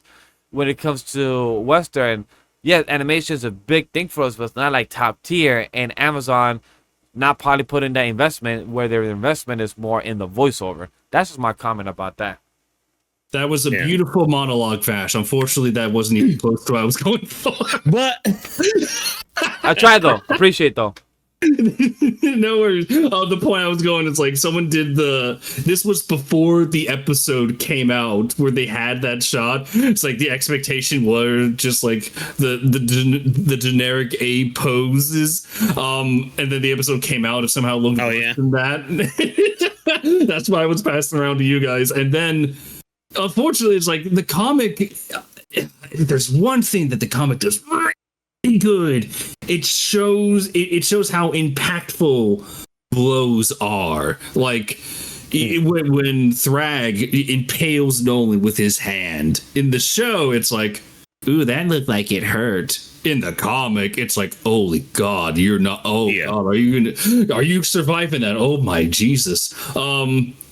There's a lot of that. Like when it comes to like the war and the action scenes, unfortunately, the show did not do it justice. It really didn't.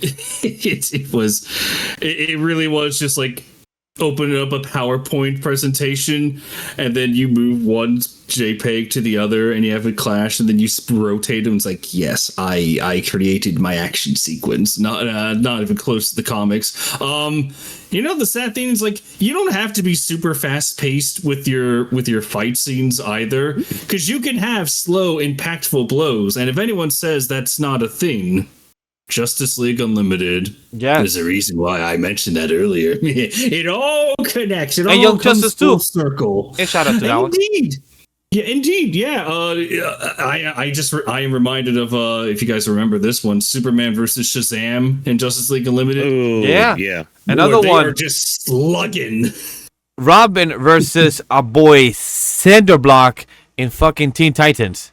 This man is a young boy, 10-year-old or 12-year-old as Robin, giving hands to a cinder block made of cinder, of cement, literally. Exactly. And giving hands. No impact frames needed. But yeah, those shows show like, just audio design and just like having some heavy blows. Like, yeah, they paint the picture that these are good physical blows being thrown to really sell you as like how impactful, quite literally, these punches and kicks are. And then Invincible, it's like, it's not even like, I don't feel anything watching these action scenes being adapted. It's just like I'm watching people gently shove each other in the distance. The only real punch I ever saw thrown was from Thrag and Thrag alone.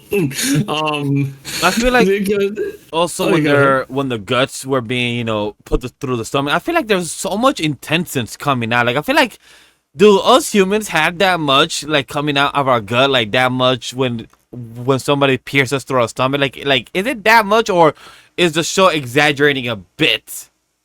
Oh, you know what? I will thank you for bringing that up, Vash, because the Conquest thing, that was good. That was like, I will argue that was better than the comic. I will argue that to the end. On that one.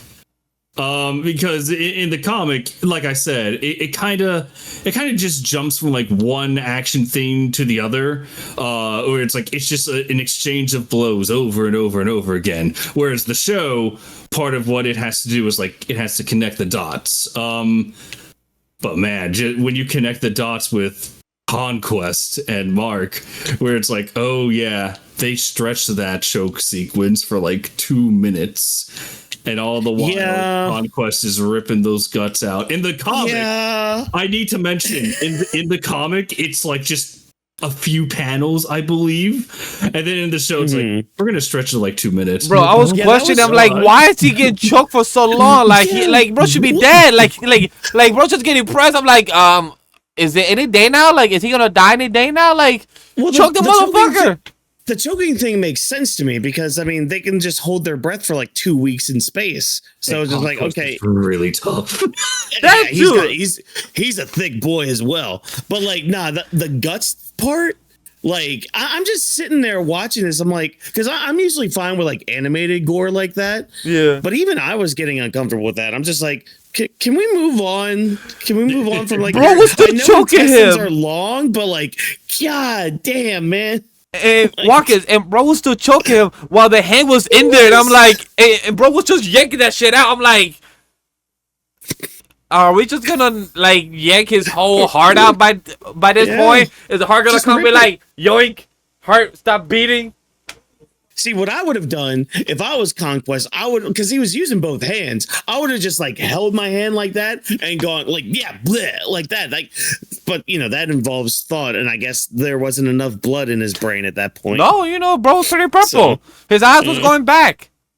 And you know, my question is, let's speak about the elephant in the room, because Trev, I really want to hear your perspective about the Nolan.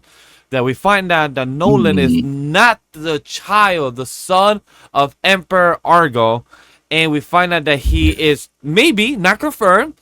Maybe him calling him this random security guard or person in the power of father and mother.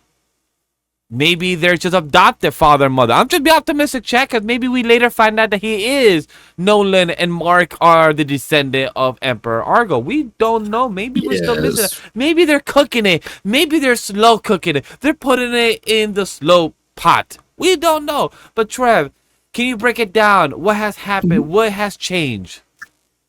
So basically, this ultimately leads back to like part of my disappointment in terms of a certain aspect of episode 7, the whole Nolan and Thrag thing, because in the source material, Thrag doesn't really give a shit about Nolan at all. He's like, Thrag is ride or die Viltrumite. We saw that over and over again, and yet in this episode, it's like, oh, Nolan, can't you come back to us? Can't you be on the winning team? I will forgive you if you join me again. Come on, we got French fries. We're pretty cool. Come on, let's go. Wait, I want French fries. Wait. Yeah, exactly. So it's like, you should not be caring at all about Nolan. And then as the comic grin was like, oh, but I know why you're doing it, because you're trying to, yeah, as Vash alluded, there is Thrag is just a regent. He's not the heir. He's not the heir Slytherin. No, that could be Nolan. The thing with the comic is that it kind of just comes out of left field. Mm-hmm. I know it's been a little since I read that part, but even at the time, it's like, that felt like, oh, hey, Nolan, guess who's got keen blood? It's like, what? And it's like, yeah, you're the Lord of Viltrum now. And it's like, what? And then Thragler's like, what? The comic makes a very big deal out of that, as I'm sure all the readers will get to. In the show, it's like they're trying to establish a history where it's like, oh yes, Thrag and Nolan were buddies. Like, no, they weren't. No. And because of that decision, it kind of just goes against what Thrag did as his time. His first order was basically just like, just kill the weak. Kill you think is weak. Blah, blah, blah. Question, because so in the comic, I don't mind, because y'all have already spoiled that little nugget when it comes to Nolan's past or like his bloodline, I guess. Spoilers, chat. Was it more of him being the son, or was it just like a lineage kind of thing? So when it came to like him and Argyle, okay, I will answer this like, right now for everyone. It's lineage. Okay, because that right there, I mean, with his parents right there, I mean, they could still be part of that lineage. So from what I did my research, I have here by Google, you give me a quick summary. So at the end of the day, chat, I could be wrong, but this was said because I remember reading this when I was a kid, but I didn't want to search up, get spoiled from future things. So I just said a question from what's the difference in anime and comic, and this is what Google gave me. The primary difference between Nolan Grayson's family lineage in the Invincible comics compared to the animation lies in the directness of his connection to the royal Viltrumite bloodline. In the comics, Nolan is directly revealed as the son of the Emperor Argo, whereas the show implies he's a distant descendant, a change that provides more emotional background of his upbringing in Scourge Rivers. With the father, Nolan is explicitly stated to be the son of Emperor Argo, the ruler of Viltrumite before the Great Purge.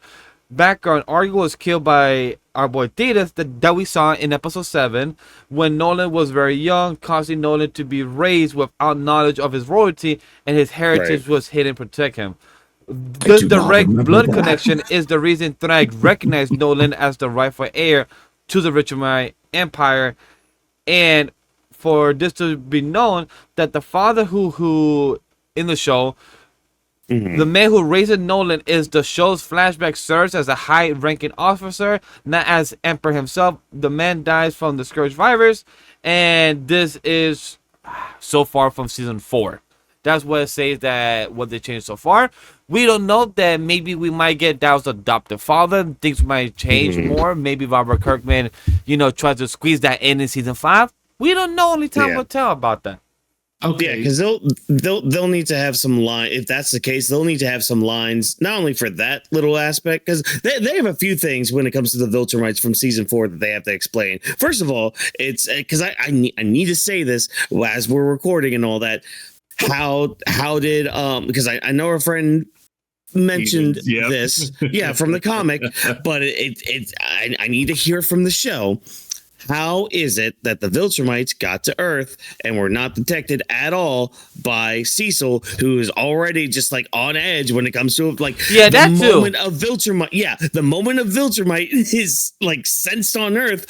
Like not only Cecil's already like spotting them, like watching them like a fucking hawk, like right dead center right there. But so then, it's like, how did that happen? And then you'll have to explain this part because it'll explain a lot with what happened with episode 7, like Trevor was saying, with like that interaction with Thrag and Nolan, and I guess in a way why Thrag kind of just left Mark like that, besides being like, oh, you're our savior and all that. Like, is he now treating Oh my God! Wait, is he treating? If he knows all this with the lid? No, he doesn't. No, exactly. Cloudy, look, Cloudy. Me Walkers are being optimistic. Me Walkers are being optimistic that maybe Thrag actually knows that they're descended, that he's maybe the grandson of Emperor Argo. Maybe we'd be optimistic that it's all part of the Kohaku plan. That is part that's been planned from the lineage. Is why he knows this. Maybe he has a secret file that scanned his face, and maybe he knows this. I will answer this right now. If Thrag knew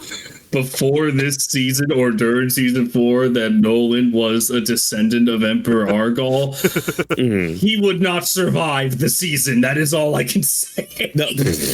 Hey, Robert Kirkman is probably slow cooking something. You never know. We got to be optimistic about that. But I do agree with Watkins is that Thrag, we saw them just killing some people in Paris or some European country. So like, how did they kill them? But then seems to be nothing happened. No guardians. Oh no. That was just Mark's PTSD. Oh yes, it does a nightmare. Yes. That's a nightmare and everything. Yeah. But still, they just kind of sneaked onto Earth, which apparently there's a reason in the comic, but they didn't say it in season 4. So I'm assuming they're gonna address it in season 5. I need to hear it in the show. Yeah, like it probably did when Mark sees Cecil and it's like, did you fucking know about this? And he's like, what? Yeah. It's like, did you know? It's like, what are you talking about? They'll be like, no. Did you know? Just grabs him by the head, just like, did you know? And the question is, Chad, because we are coming to the end of season 5 expectation and the future, we're getting on to what do we expect to season 5? What do we think about the Viltrumites? What are our predictions, aka myself and Watkins, since we have not fully read the series and know what's going on, and Trev to give his expectation of what he would like to see, and we might not believe him or might be questioning, is he telling a lie or is he telling the truth? We will find out when season 5 happens. But what do we think about Anissa? She's probably going to be banging and having future kids, or maybe touching somebody else where she shouldn't be touching. We have our boy Craig up in a motorcycle and already fucking a baddie, most likely. Yeah. I mean, yeah, that thing with Anissa was that was mentioned all the way back in season 1, I think. I think I saw that going around.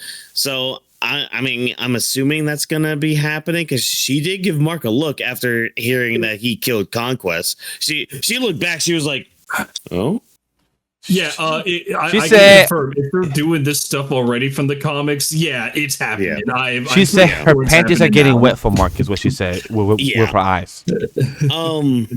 I'm assuming we're gonna do something with Thrag and Nolan, like I was talking about. And since Trevor wanted to pin my comments about all of that, I'm assuming we're gonna touch base with that. Otherwise, I mean, they're back on Earth. I assume we're gonna get back the Rex and Amanda storyline coming back as well. Yeah. I assume that should be happening in the sometime future. We also have, Debbie and Nolan probably, fucking in the ship for the next 2 weeks until they get back into Look at the that coalition. view, Debbie. Well, what if go see another view and I get to see your ass cheeks? Another view. No, that could be happening. It could. No. What expectations do you have, Oh, Trevor? Bloodborne. We got boy Bloodborne also being sent by Satan on a secret as a spy. And he said this is not good. I had a feeling this would be happening. What expectations do you have, Trevor? Basically, what do you think will be happening? I will predict that 2 characters that I know someone in this call really likes, they'll be coming back, and there may be a clash of ideologies. They have not been afraid to jump certain storyline before a little early. So if that happens, I would like to give a custom to a certain someone. I would like to give an extended fuck you to another character because god damn it, I am not a fan of them when we get to it. Anissa, good lord help us all. That's gonna be a fun week on Twitter. That will be a week that I will, because again, me and Edens, we were talking about this. It's like y'all have bets going on. We do. Oh, we have bets. We're wondering if this is going to happen or not, and now it feels like it is. It's like, well, me and my coworker, Travis, was talking about it, I believe, as well on Saturday. We were because hey, Trav, cool question. How do you feel about the series? How do you feel about the show itself? Because I'm gonna be reviewing it in the pod. And they're like, hey, it's crazy how the fandom is excited for this one scene or one moment to finally happen because they've been expecting for season 1. Excited. And it's just like, why is there this excitement? Like, this is more of a psychological aspect to happen, but I think they're excited because it's a reverse thing where usually one gender, does it to the other, but it's being reversed and manhandle and, just the story concept. And to be done in an animated form, and it's not hentai, so like, oh, let's get this to happen, yay!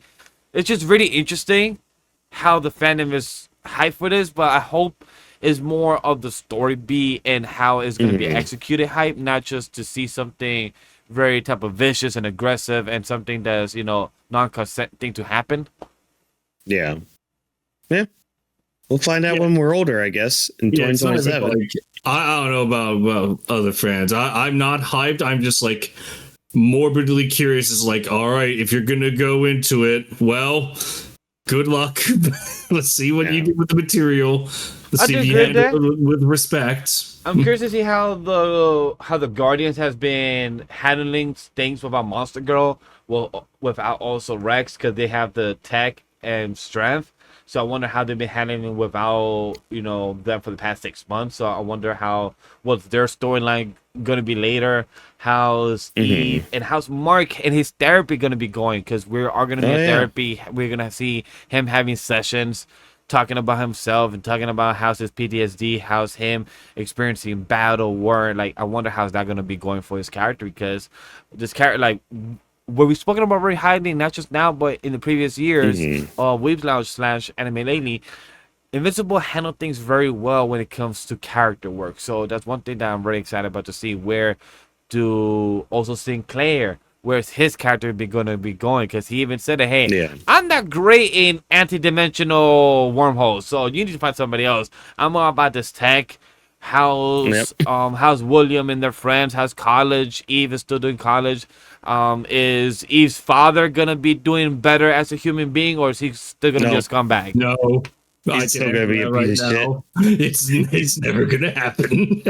Hey, if I'm not optimistic, you can't call me optimistic, Vash. I gotta be hopeful. I gotta be hopeful that these I feel you. characters that we see having flaws, that we're expecting for them to be better in execution and in the writing, and maybe slightly better in the character growth, in the development. Cinema, if you will. Yeah, Mm. cinema, or you The could get cinema. fired by TKO. Any of those things, and Oh my many of those things God. can happen. Yeah. Yeah. But yes, Walker's having the last thoughts or predictions before we move on for quick fire. I'm good. I'm All right. good. I'm So, Gucci. chat, my question is to the team: what is your overall rating, and what's your one hot take, and what is your one concern for season 5? I'm gonna go first. My overall rating for Invincible season 4 is a solid 8. 8 out of 10. It was entertaining. The animation had its flaw, had a little bumpy road. There was some scenes or episodes that I was falling asleep, aka episode 6, with the slow pacing in the beginning. Could have fallen asleep for episode 4, but the monotone and the talking wasn't very consistent for what it could have been. And hey, if you want to come up with your own story, hey, sometimes it works, sometimes it don't. Maybe like Arrow in the Flash TV show, sometimes it works when you take adaptation and make it into your own concoction, or when you make your own adaptation of what Hell thinks. Maybe sometimes it don't work out, but at the end of the day, it's all about perspective. One thing that I really did enjoy about this episode, but also just like Oliver and Mark, y'all fucking kids trying to act like heroes, like yeah, are fucking veterans, like Spider-Man that has been a hero for 10 years. But now, y'all been a hero for, Mark, you've been a hero for 2 years or less. And Oliver, you're fucking like 1 year old. Just trying to figure out and trying to act like a fucking 20-year-old. And that's one thing that pisses me off. But then I had to remind myself that I'm not a 20-year-old watching this and understanding their energy and fast pace and punch first and ask questions later. I'm more seeing this as I'm a 30-year-old watching this as kids trying to be heroes in a hero society where they don't really have the father figure or parental figure to really teach them, when your own father figure is the person that technically brought you in this world just because to breed, because your previous race Nazi trying to take control of the world, or to, aka the universe and galaxy. But then you felt like, hey, let me just actually be taught by my mom and how to be a better human. So overall, Oliver, Mark, get your shit together. Stop acting like spoiled kids, because that's just fucking annoying. And my one concern for season 5 is how they're gonna handle the thing with Anissa and Mark. If you know, you know. How about you, Walkers? What's your anticipation? I mean, I would give this a 3 out of 5 on my scale. It was a good season, mainly the second half, bits and pieces in the first half. But yeah, the first half was, it had a good start. It had a very kind of boring middle, but those last 4 episodes kind of sold the season for me. So yeah, a solid 3 out of 5 on my end. And I mean, I guess when it comes to hot takes, I mean, Mark was right. Eve was right. Cecil was right. Alan Everyone was right. Rudy was wrong, and I will stand on that statement. I will die on that hill, the same hill that I cut down Radon just last night in my title defense. Stay tuned, folks. And also, Theodos is wrong too for killing every single Viltrumite as well.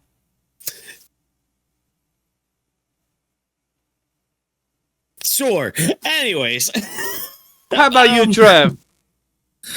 I think I'm feeling pretty generous with my rating. I'll give this a 6 out of 10, personally. Like I said, the ride so far, pretty much almost across the board, all good. Episode 4, please die. Some choices, again, just weren't to my cup of tea. It had issues on their own. Again, the Nolan and Thrax stuff. It doesn't feel like it fits at all, even though I kind of know what they're trying to do. I don't think they executed it as well as they wanted to. A little bits and pieces here and there. But I don't know. I mean, it was all right. I already shared. I guess that was my hot take. Just the hype is seen, the wind up punch. I was like, eh. Oh, it's so good. I mean, the punch was great, but it's like the scene that had it. It's like, eh. Oh yeah. Yep. Is there any concern for season 5 or that's all? Concerns with season 5 will honestly just be purely take your time. Yeah, animation focused. Because there are going to be, like, again, I know it's a meme right now. It's like, oh man, will this happen? A certain infamous thing, will it happen? It's like, it's not even just that. There are other moments that if certain things that happen soon in the comics happen in the show, I am begging you, for the love of Bruce Campbell's Satan, I beg of you, please just make him impactful, because unfortunately the Viltrumite War, you know what, that's my other hot take. The Viltrumite War wasn't really that good in terms of action. It was only when Thrag did stuff. That's and it true. Didn't last long. I agree. The war was anticlimactic. I felt like it was more of a war, but it was more like a battle. I didn't feel no war. Yeah. More of a shoving contest, but yeah, just like take your time, because there are going to be some big moments coming up ahead, and I would really appreciate it if we can convince people it's like, this is what people were excited for, instead of, really, this is what you were excited for to get animated. It's like, yes, we were. God damn it. Yeah. And then it turned out like that. God damn it. Exactly. So, Chad, this is the end of our main topic. Since we have already reached our 2-hour show, I'm going to just get our big news buzz central by each of us giving one news that we want to mention, highlight, and the rest of the stuff we will talk about next week to guys give you a full conversation about the big news buzz central that has happened last week and this coming up week in Devil's Prada and Mortal Kombat 2. But until then, what's the one news that you guys want to bring up? Because for me, is Black Clover has ended with 392 chapters. Asta from the cover seems to has become the Wizard King. Who knows? Oh. If you want to find out more, you got to check out the series and get to the end, or buy the Jump Giga volume magazine. Get it if you want it, because I'm looking forward to purchasing myself. I'm trying to find out the process right now and see how can I get it from Japan to here. Or I think I'm going to the store in Manhattan that has the magazine as well, so I'm gonna see if I could cop it there as well. But that's my one highlight news that I want to say. How about you, Walkers? What's the one news that you want to bring up for conversation? I mean, Black Clover, it was finally the McDonald's of shonen manga has finally ended. Thank God. But my highlight, oh my gosh, this came out of nowhere. My Adventures with Superman returning in June. Dude, my Superman is coming back. My boy, my Adventure Time with Superman is returning. I am so excited. I saw what it's going to be about with, like, well, first of all, apparently they're adapting what is it called again? Superman. What version of it, Trevor? What was it again? It was All-Star the Reign of Superman. Oh, the Reign of Superman. Reign of Superman. Apparently they're adapting that storyline, apparently. But like they did give a little snippet of like what the character's going to be going through. So it's like Superman wants to kind of move forward with his relationship with Lois Lane, and it seems like Lois wants to focus more on her career, so it seems like that's going to be a bit of character work we're going to be working with. And then with Kara just acclimating herself to Earth living, and apparently her and Jimmy might be getting closer. Oh boy, there's all our shipping wars and all that with when it comes to Superman. But like I'm curious how this is going to go, especially with the tease of like that other Superman they showed like a couple years ago when they were working on this. Yeah. So yeah, this just came out of nowhere though, because the last thing I heard about this show was that they were still working on voice lines, and then like a couple months later you're just like, oh yeah, coming out June. It's like what Yeah. We weren't expecting this till like beginning of 2027. I thought. I But, thought okay, we were gonna all get the end of this year, but to actually find out that we're getting Maybe, it, yeah. and look, I love when projects like this just come out of nowhere and remind us like, hey, we're coming out in 2 months. I'm like, oh, thank you. Yeah, that's I'm looking fine. forward to it. And it sucks where creators like this also say, hey guys, if you want a season 4 and 5, you gotta watch this on HBO Max, Cartoon Network, and sorry, oh not Cartoon Network, Adult Swim, and HBO Max to give us the traction, the revenue, talk about it, tweet at it. So Yeah. trust me, chat, we will talk about it on a weekly here. Myself or Walkers will give you some type of solo short form content because I know we're hype about it to watch about it. I'll be watching it through HBO Max because your boy don't got cable. Same here. I don't got network, so I'm gonna be watching through Same HBO here. Max. But I'm excited nonetheless. Trev, what's the one news that you want to pick and choose from this list that we have? There's one. I see which one you're highlighting. Yeah. This needs to be said. It's just so stupid. I hate everything about it, and yet it's so hilarious. Oh yeah, I see this one. A Yes, I remember. live-action Casper the Friendly Ghost series is in the works at Disney Plus. Now, already on face value, we already know how live-action stuff works at Disney. We all suffer and pay the price. And then it's like, I also, offense number 2 is like, well, we already have a live-action Casper. It's called The Movie. Yeah, we do. It's all right. I think that's on Disney Plus too, but that's regardless. Probably. The thing that killed me, the thing that sends me into a frenzy is like the pitch. It's like, this series will have a dark, edgy tone similar to Wednesday.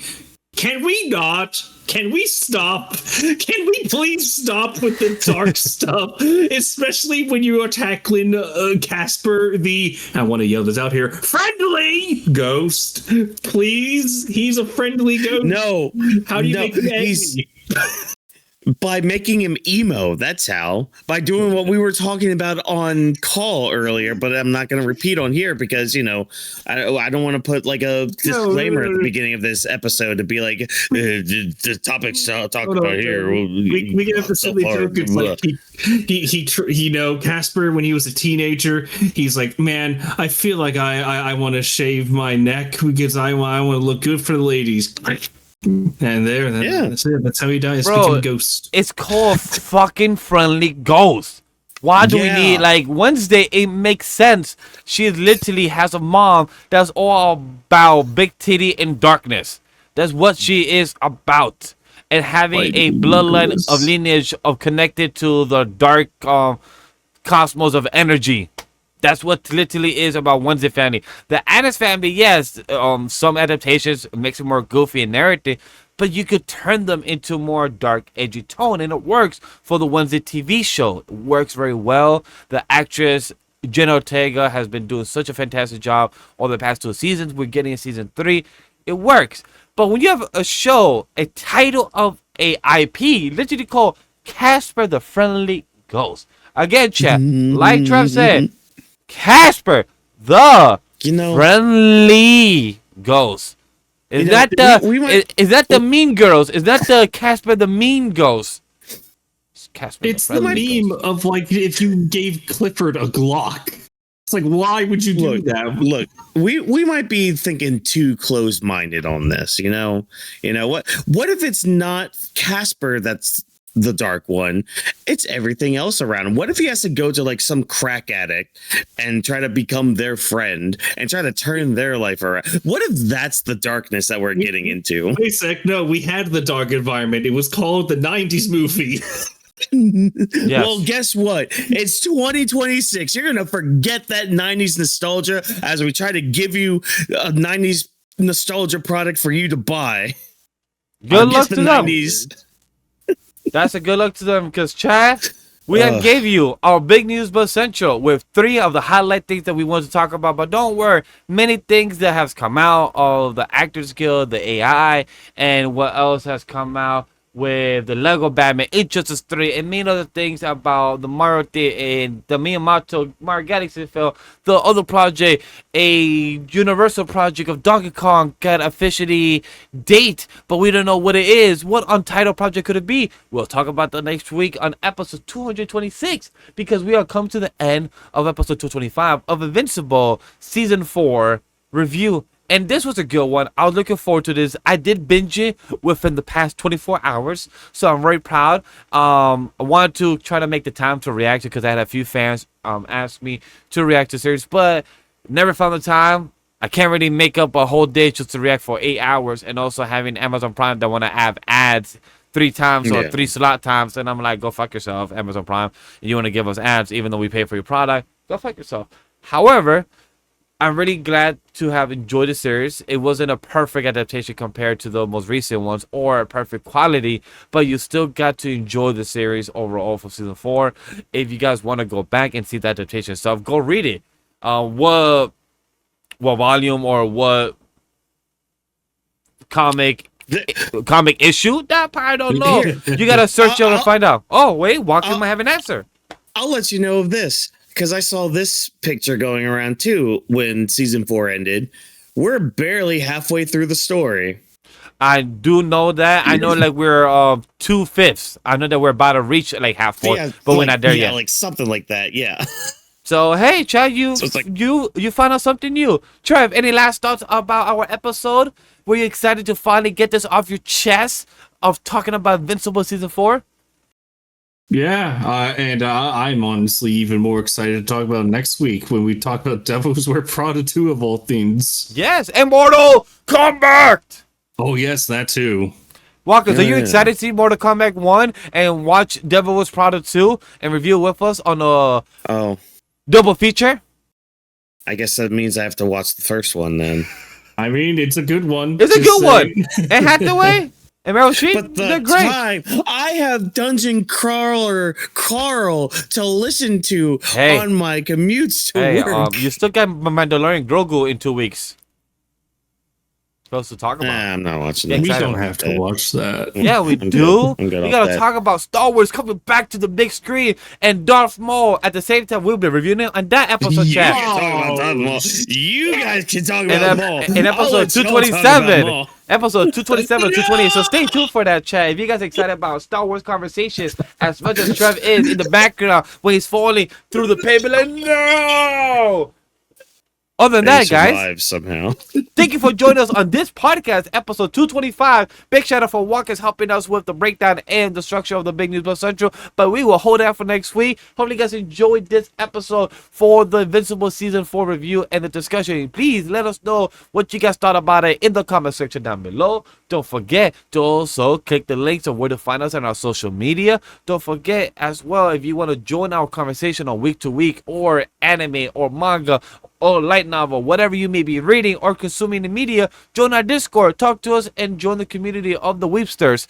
And other than that, lastly, share, like, and most importantly, give feedback what you thought about this episode on the audio feed. If you're listening to Apple, Pandora, iHeartRadio, Spotify, wherever you guys are listening to, give us any rating or any review. We gladly appreciate it. And if you have rated us and we haven't notified our track, we will shout you out in the podcast at the end of the show. So, on behalf of everyone at AniMa W3 Studio, we thank you for joining us on the Weebs Lounge podcast. We see you later. Take care. And this podcast is now recorded on a live studio audience. Go have some delicious cheese on pancakes with some maple syrup on the side with a glass of orange juice and a strawberry and banana milkshake with some granola. Enjoy. That's a good brunch. Besides the one thing at the beginning. No. God, Maul's gonna suck.